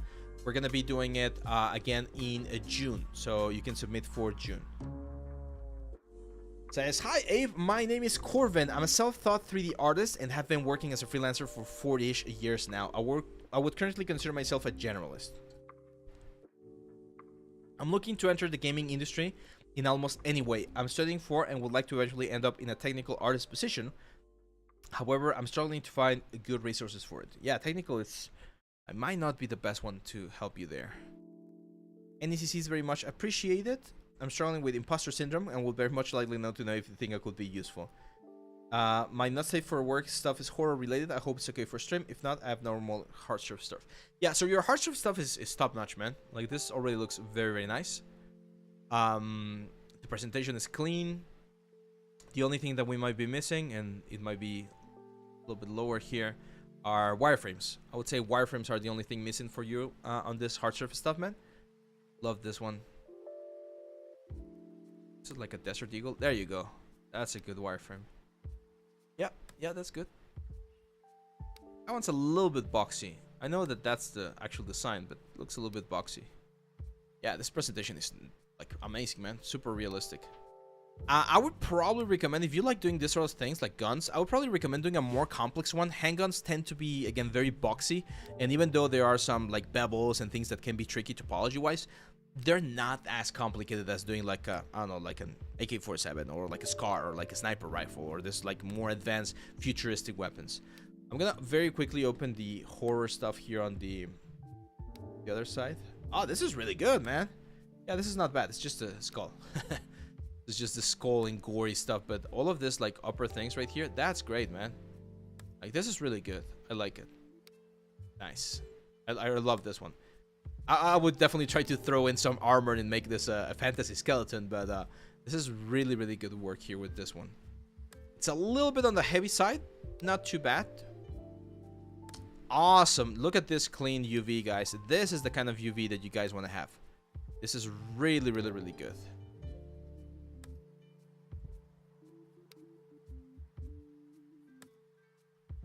Hey Igor, yeah, I just saw your message on Discord.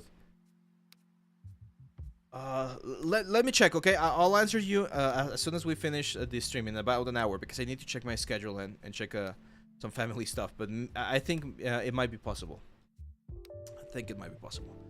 Cool. So that was Corbin. Let's go now with Cesar.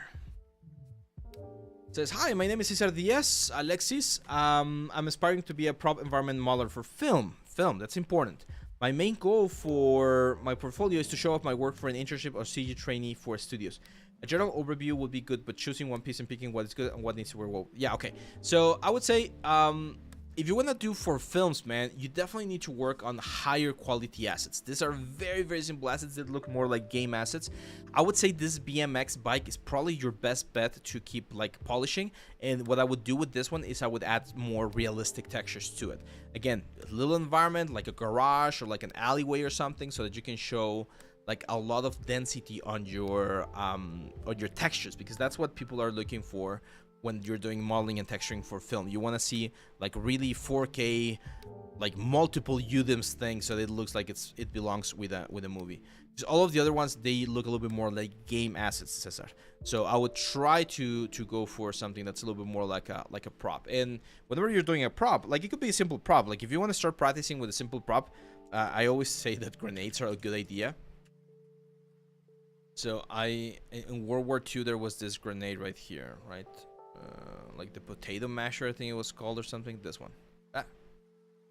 Well, actually, this is a great idea. So try to do this. Try to do a small wooden box with a couple of grenades in there, but you need to texture them in a super, super realistic way so that it looks like they're in the scene with an actor. So the actor could be acting, there's nothing on the table, and then in post-production, your crate and your element is going to appear there, and he's going to be looking at it or something. So it's definitely possible, but right now your portfolio looks more like games and not so much as film. So you need to increase the quality of the textures.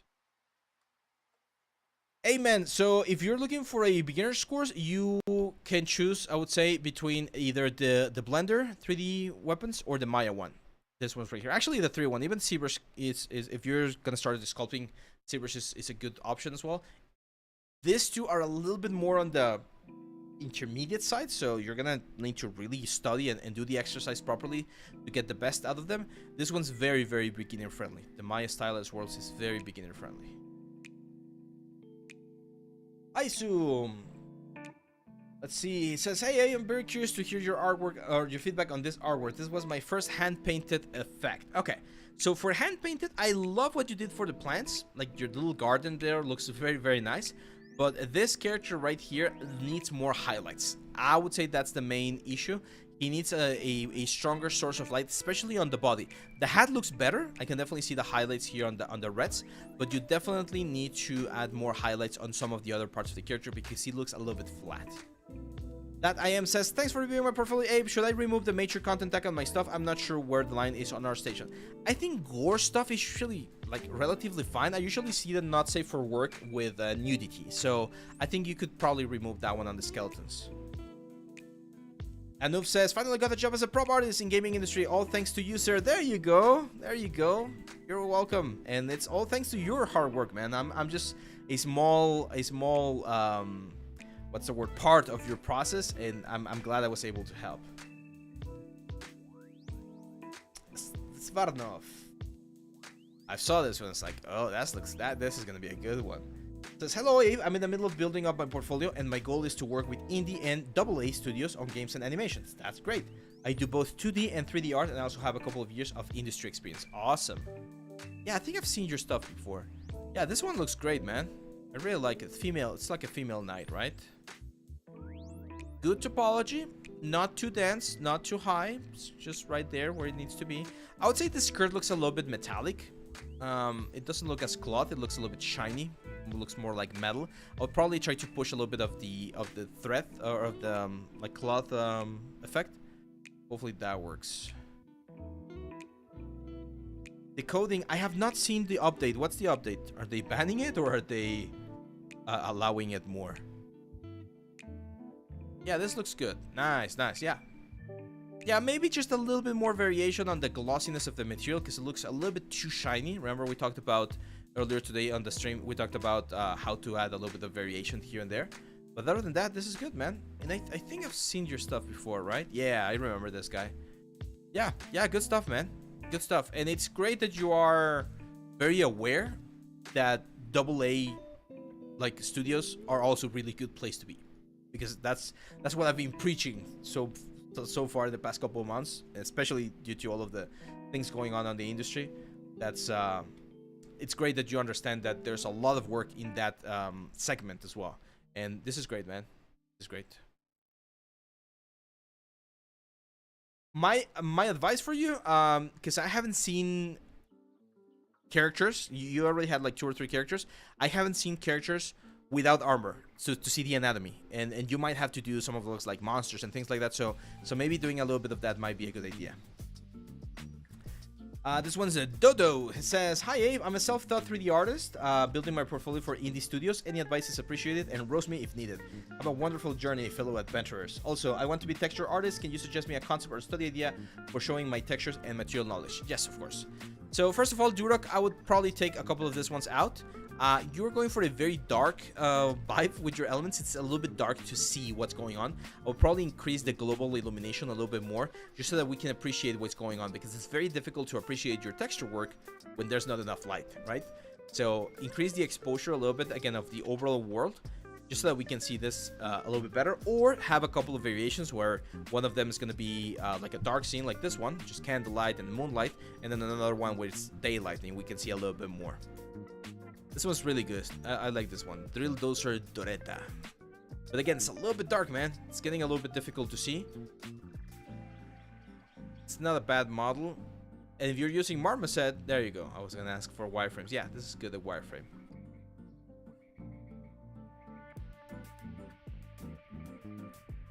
This is from Zelda, right? Yeah, I think one of the best things that you could benefit from right now, Durak, it's also illumination. Texture has to do a lot with illumination, because if you have good textures but a bad illumination or a bad render, then all of that good texture work that you did, it's gone, right? It's lost. Now, as for exercises, as you were asking, usually abandon things like the water heaters or extinguishers, things like that are good like source for texturing things. My advice is, as I've been mentioning several times along this stream, do a small environment like this, but again, let me see more light so that we can really see what's going on. Another good exercise for texturing is to do an object, let's say like an old radio, right? So you do an object like, let's say this one right here. This one's a simple object, right? And you do a clean version, a dirty version, and a damaged version. So you show how you can have the same exact asset in multiple different ways of texturing. That's a good way to showcase your range in interpreting textures.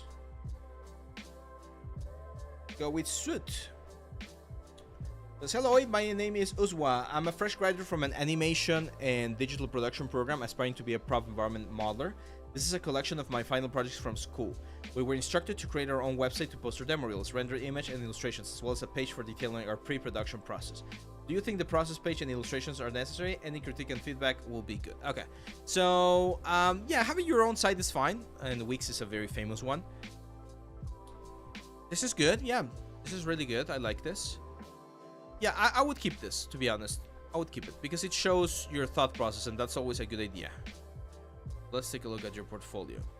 Oh, that's good. The honey houses looks very nice. Cartoony, but very nice. The temple looks good. I don't love the statue due to some anatomy things that I'm definitely noticing, and the pose is a little bit awkward, but the general composition is good. Yeah, this is good stuff, man. Definitely need some work on texturing, I would say, because you got a good idea of lights and composition. It's texturing that needs a little bit more work. Yeah, this is great, man. You got a wide range of skills, which is really, really valuable. So you can draw, you can sculpt, you can texture, render. Yeah, this is nice. Got wireframes. Memorial. Take a look. One advice that I was given is don't worry too much about the music in your demo reel. Everyone's gonna turn them off anyway, and that's true. Okay. What engine are you using to render this? Because the light definitely feels a little bit fakeish. I would probably try to bring this into Unreal and use Lumen to get a nicer. Okay, yeah. Marma said, did you turn on global illumination? Were you using the version with global illumination? Because I definitely feel like you were missing a little bit of global illumination there. That one's, I love this one. This is a great one. That little diorama. Careful there with your, oh, okay, well, I understand why you did it. You're not sure what that means? So, if you're using Marmoset, Open it real quick. Oh, that sucks. Yeah, that sucks, decoding. I think I saw that they were already doing that. Here, let me see. Let's see.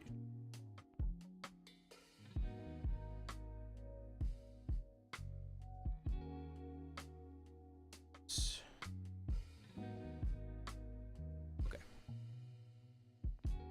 So, by default, the object will look like this, and I want you to pay close attention to the mouth right now. Okay. The mouth is a region, in this case, where there's a lot of cavities, right? So normally light will have a hard time getting in there and illuminating all of these things. However, due to the way game engines work, you will get illumination, for instance, here on the tongue, right? So you can see we have this light right here, this blue light. And when I turn it on and off, I will get some light on top of the tongue, which is not, again, like it shouldn't happen. Like we shouldn't be getting any illumination here inside of the mouth. But due to the way engines work, they just do it. They just illuminate things even though they shouldn't. Ray tracing is a thing that we have right here inside of the lightning tab on the settings on the latest version of Marmoset that you can turn on, and it will give you global illumination. Yeah, that's right.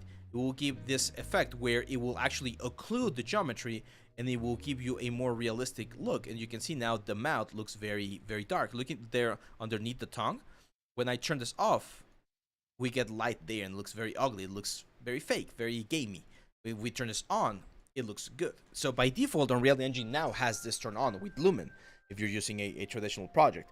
If you're using Marmoset and you have this option, I strongly recommend that you turn it on so that you get rid of all of that. Look at all of those like glossy elements that go away when I turn this on.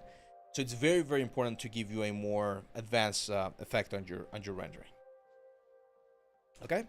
But yeah, this is good stuff, man. Now that you're graduating, now the challenge begins, right? Because you're gonna have to continue improving your portfolio, continue finding all of these things of the elements, and you also need to start like knocking on doors to get your foot in the industry and start learning even more. Because as I've mentioned before, all of the things that you learn during school are very important, but once you're actually working, you're gonna be learning so much more. So yeah, get your foot out there, man. Start knocking on studios' doors. I really like your work as a YouTube teacher. Keep going. You're helping a lot of people. Thanks, man. Thank you. What course would I recommend to you? That's a great question. So if I could recommend one course to you, let me go to the portfolio again because I want to see. Yeah, probably the texturing one, man. Substance Painter. I know you already use it, but maybe I'm sure you can learn a couple of extra nice little tricks there, especially later on the presentation side of things. If you're gonna be going for games, then the Blender Axe course is also a really good one. And if you don't know a lot about ZBrush, then of course ZBrush. So I don't see a lot of sculpture. I see like this guy right here, but I see more modeling than sculpture. So if you wanna like polish your ZBrush stuff, then of course the ZBrush one. 1, 2, 3, 4, 5, 6, 7. Okay, we're almost there. So I'm getting tired, guys, and I ran out of water. No more water for me. Okay, let's do a quick, well, not quick, but we're gonna go a little bit faster here because we've already seen a lot of things, and I pretty much told a lot of the tips that I normally tell. This is amazing, man. I'm a 3D artist from Brazil. This is Rubiano Vasquera. It says, I've been working with CGI since 2017. That's, 7 years of experience. That's great. It would be interesting to hear more experienced people than me showing how I can improve myself. I mean, I'm not that much more experienced than you, man. I'm only, like 6 years more of experience. So, yeah, this is really good. You have a lot of hard surface stuff, like this Microsoft Flight Simulator things. Did you do this? Yeah, you were. Okay, there we go. So, Rubiano here is working for the industry already because he's doing this planes for Microsoft Flight Simulator. So this is great, man. I mean, it definitely seems like you're specializing in hard surface stuff. Maybe, like, the one advice that I could give you, because I can see that you already have a lot of modern and sci-fi stuff, maybe doing some old school hard surface, like, you know, World War II tanks and planes, just to show that you have that range of doing old school hard surface real or new or recent hard surface, and then like sci-fi hard surface. But yeah, to be honest, man, there's not much I can like I can share with you in regards to hard surface. If you want to get into characters, then there's definitely things that I could help you with. For instance, these hands right here do look a little bit weak, so we need a little bit more form, the bones, the muscles, and things like that to really make him look a little bit less less soft. Same for the ears. We can definitely polish the ears a little bit more. As you guys know, my main area of expertise is characters. I do more characters than other things. But yeah, this is amazing, man. Great portfolio. For anyone else watching, this is the way you present a good portfolio, guys.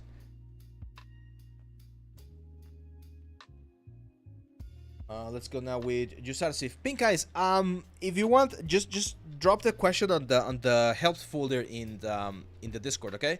I'm not gonna be able to cover it right now. Yusuf says, hello Abe, I've been dealing with 3D art for 1.5 years and I feel like I haven't made any progress lately. I need your comments. Okay, so what I see right here is you're doing a lot of superheroes, and superheroes are fine. Fan arts, as I've mentioned before, are really, really good. But one of the things that I noticed immediately, my friend, is that you're doing mostly just sculpture, right? Like, I don't see the full pipeline here with like a proper textures, especially like in this Iron Fist. It's just sculpted in ZBrush, rendering in Blender. What you need right now is a good deep dive into anatomy, because you got the general idea. Like, I see that you know where the muscles are, but you're missing a little bit on proportions and form. For you, if you can wait a couple of weeks until I finish the anatomy course, I think that one's going to be very beneficial for you. But if you want to start working on something, then the Oni course is definitely the way to go, because you got a good understanding of, again, the sculpting tools. I can see it reflected on the models, but there needs to be more polish involved with them, okay? And one more thing that I would recommend is, let's stop with the fan arts for a little bit and grab a concept that really like drives or brings you motivation.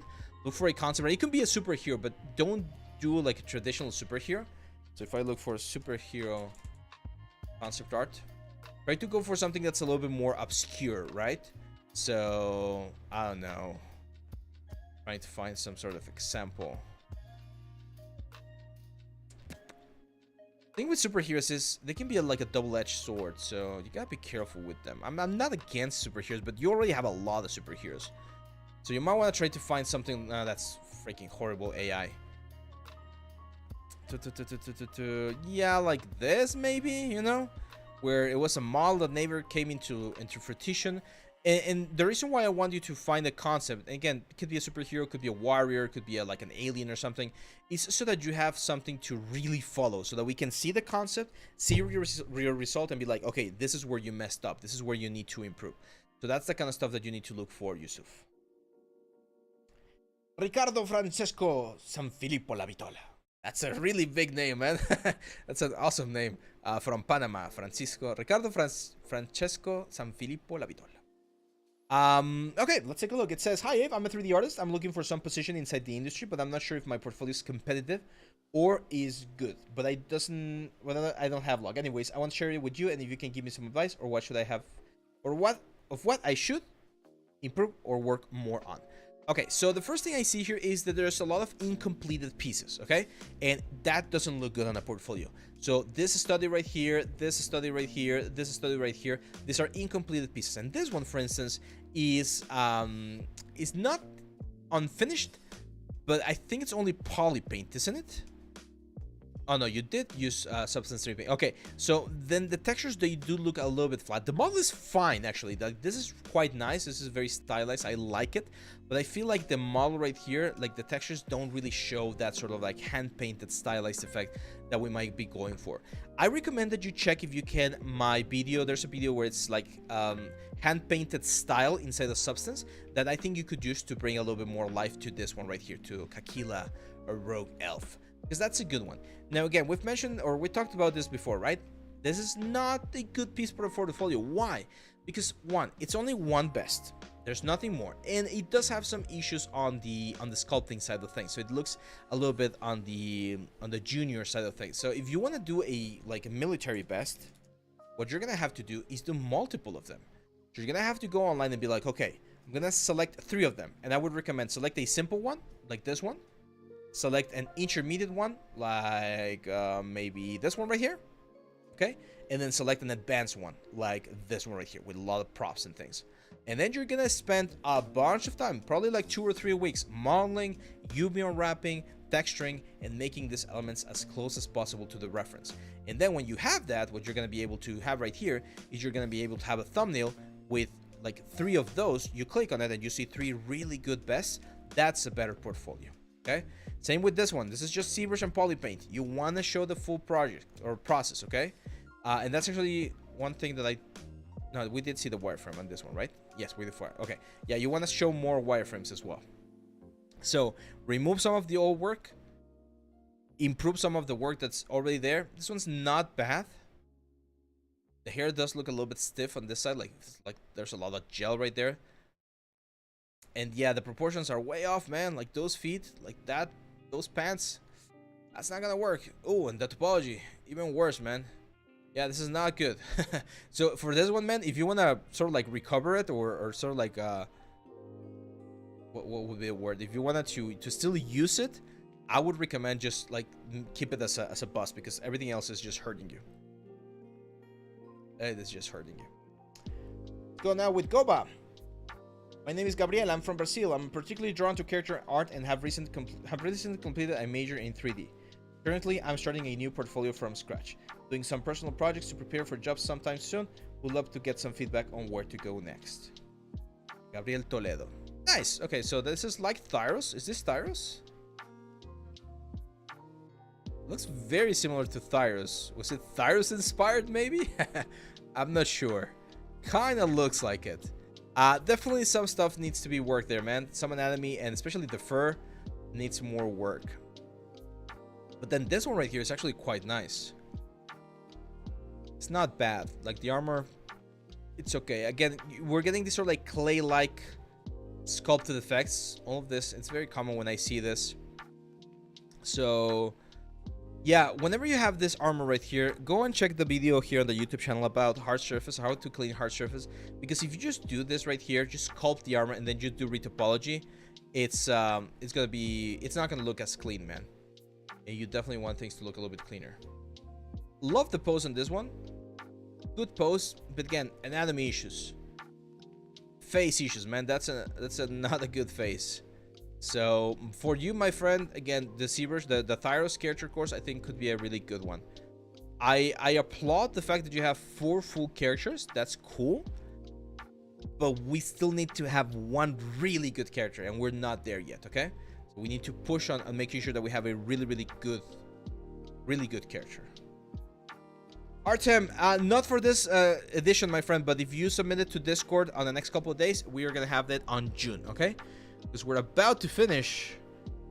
Got four more to go, and then that's it. I actually got really tired today, guys. I think I've been talking non-stop for almost 3 hours now. Nice. So this is Roni Lopez. It says, hi Abe, grateful for this opportunity. I've been working with Blender since 2.79 for 3D printing and animation, but it wasn't until 2023 I decided to become a 3D artist. I like hard surface, architecture, and character modeling. I'm working on human male and female characters inspired by the Elder Scrolls. And my biggest struggle is negative thoughts, especially when applying for work. Why hire me if there is someone better? Thankfully, my mindset has been getting better over time. Any tips? Here's my portfolio. Okay, so here's the thing, Ideal Ronnie, because that's a great question. Why are they going to hire me and not someone else if there's other people that are better than me? Well, there can be a bunch of different reasons, and I'm going to give you a couple of simple ones. First of all, language barrier, right? Like it says right here that you're from Providence, United States, so English is your first language. And even though there might be an artist from other places, like, I don't know, India, China, France, that are very good, if they struggle with the language, that could be a complication. So if I'm looking to hire someone that I want to work with in an easy way, and I have 2 candidates, one that has a slightly better portfolio but doesn't speak the language naturally, I might go with the one that is here locally. Time zone is another one. Location is another one. Can you move to the studio? So there's a bunch of other things that sometimes are not the hard skills that are in our portfolio that can be important. How well do you communicate? How well do you work as a team? Like things like that, right? So don't ever, don't ever compare yourself to other ones, because yes, there's always going to be someone better than you, and they could always go with someone else. But if they're giving you the shot, if they're giving you the interview, hey, I mean, what's the worst that could happen, right? So go for that. Let's see.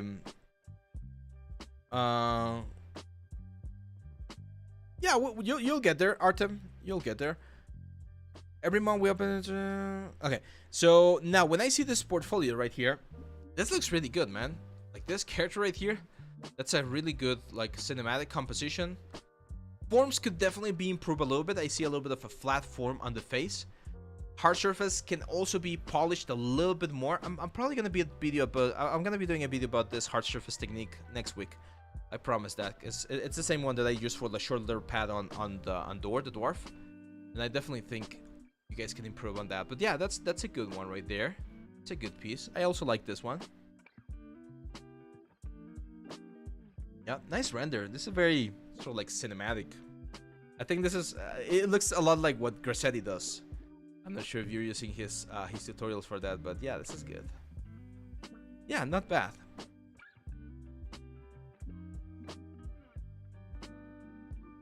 I can definitely see how we're moving from your older stuff to your newer stuff. Yeah, this is great, man. Oof, nice topology. It's a little bit boxy. I know it goes with the design. Now I would recommend you do a sort of more, instead of a boxy side or hard surface, try doing a more organics like hard surface. That could also work. Yeah, this is fine. Cool. Yeah, cool stuff, man. Yeah, keep it up. Leave those intrusive thoughts behind. You don't need those. Oh, there you go. You're from couple. Yeah, that's fine, man. But if you have, again, location, your connections, all of those things can be skills that are gonna help you in your career. How can I create veins on a heart? Which one is the easy way? Modeling or sculpting? Sculpting. Definitely sculpting for veins in heart. Daniel Jason says, hi, I'm a big fan of your teaching. Recently learned so many things from you. Can you please review my portfolio and provide any thoughts? I want to learn 3D character creation. Should I go for it or should I stick with prop and environment? If you want to do characters, go for characters, but you need to learn the basics of characters. Again, the Thyros course is a really good one to learn this. Now, I would say, especially seeing this, my friend, you're still in the beginning stages of the 3D journey. This is probably the best one right here. Like, this is it's a good asset. I like it. Good texture work. Actually, I really like this illumination that you have right here. I don't like this one. And I've talked about this before. Like, this is sparks and smoke and things like that. Unless it really helps, it's just hurting you more than helping you. So this clean render is going to be way, way better. And since the metal of this butcher thing is dark, I would go for a lighter background so that it pops out more. Because, for instance, on this first photo, where the background is dark and the arm or the thing right here is also dark, it gets very difficult to really appreciate all the hard work that you did. This is a really good asset, man. This is a really good one. So to be honest, I would just remove all of the other ones. Maybe keep the gun. That one's also a good one. Just keep all of the other ones and start doing more stuff. And if you want to start with character, Thyros. The stylized course, the serious stylized course is a really good one. No, I'm not from the US. I'm from Mexico, but I've been using English for a long, long time. I lived in the US, in Los Angeles, for 3 years, so that definitely helped me. But it's not. I'm not from the US. Very well. Second to last. So this is George Cousins, and he says, I am a second-year game artist student preparing myself for final year of our internships. I ideally want to be a 3D environment artist, but I'm also interested in creature design. Okay. So creature design, I would say, if you want to do creature design, you need to do multiple designs of the same creature, right? So if you're doing this sort of like frog creature thing, you need to have multiple ways of how this frog creature could look. It's not just one design, it's multiple ideas of the same element.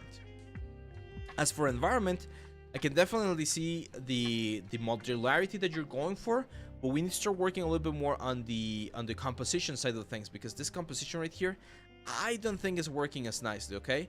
And also the complexity of the assets, my friend. Like that tent right there needs more work. This lamps, oh, careful there with the motion blur. It's impossible to see what's going on there.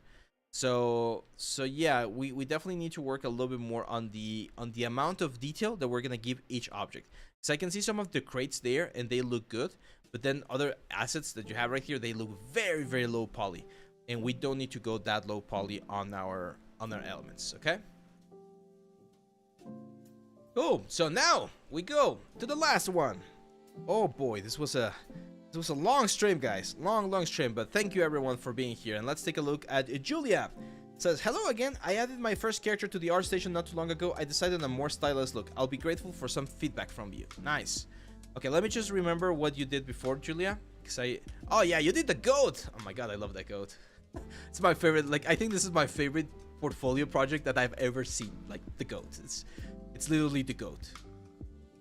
It's both a figuratively and a literal goat. There you go. So, okay, this is a nice character, Julia. I definitely think that the pose looks a little bit stiff, especially the hand on the leg. So whenever you're doing pose for a character, you always want to try to do the pose yourself. Just get a box, take a picture of yourself, and see how you're like distributing your weight along the different elements of your character, because that's going to give you a more precise information on how the character should be posed as well.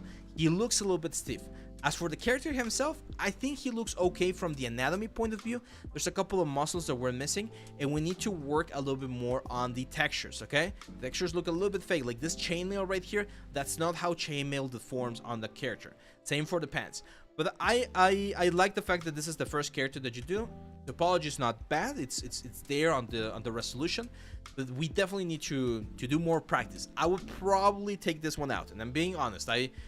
The same way I applauded your goat last time you showed your portfolio, I need to be harsh sometimes, and in this case, even though it's a good character, I don't think it's portfolio worthy, and I actually think it might bring your portfolio down a little bit because you have some really good elements over here, and then this character is not finished yet. So take it as a good first step to creating stylized characters, but we need to go for the next one, okay? We need to keep working on that. Thank you for your time. George here. We'll work on it. There you go, George. You're welcome. So that's it, my friends. Wow. This was a big portfolio review. So thank you everyone for being here, for spending this a couple of hours with us and learning from not only your portfolio, if it was shown, but also from all others' portfolios. We had some intense feedback this time, right? Like, I was a little bit harsher, I think, but I think it's necessary to have this sort of like reality hits every now and then so that you can grow and learn as much as possible. Now, if you want to support the channel, the best way to do it is, of course, follow us here on Twitch, follow us here on YouTube with a sub, and if you want to support us even more and learn in your 3D artistic career, you, of course, can go to our Discord channel and to our main website to check our full courses. We're going to be back next Friday for more live streams. We're going to go back to our workshops, more like some exercises or something, and we're gonna be having, of course, more videos on YouTube, shorts, everywhere. Make sure to follow us on socials. And that's it, my friends. With this, we close May. May is done. Let's see what June has in store for us. Thank you very much, guys. Have a great weekend. I'll see you back on the next one.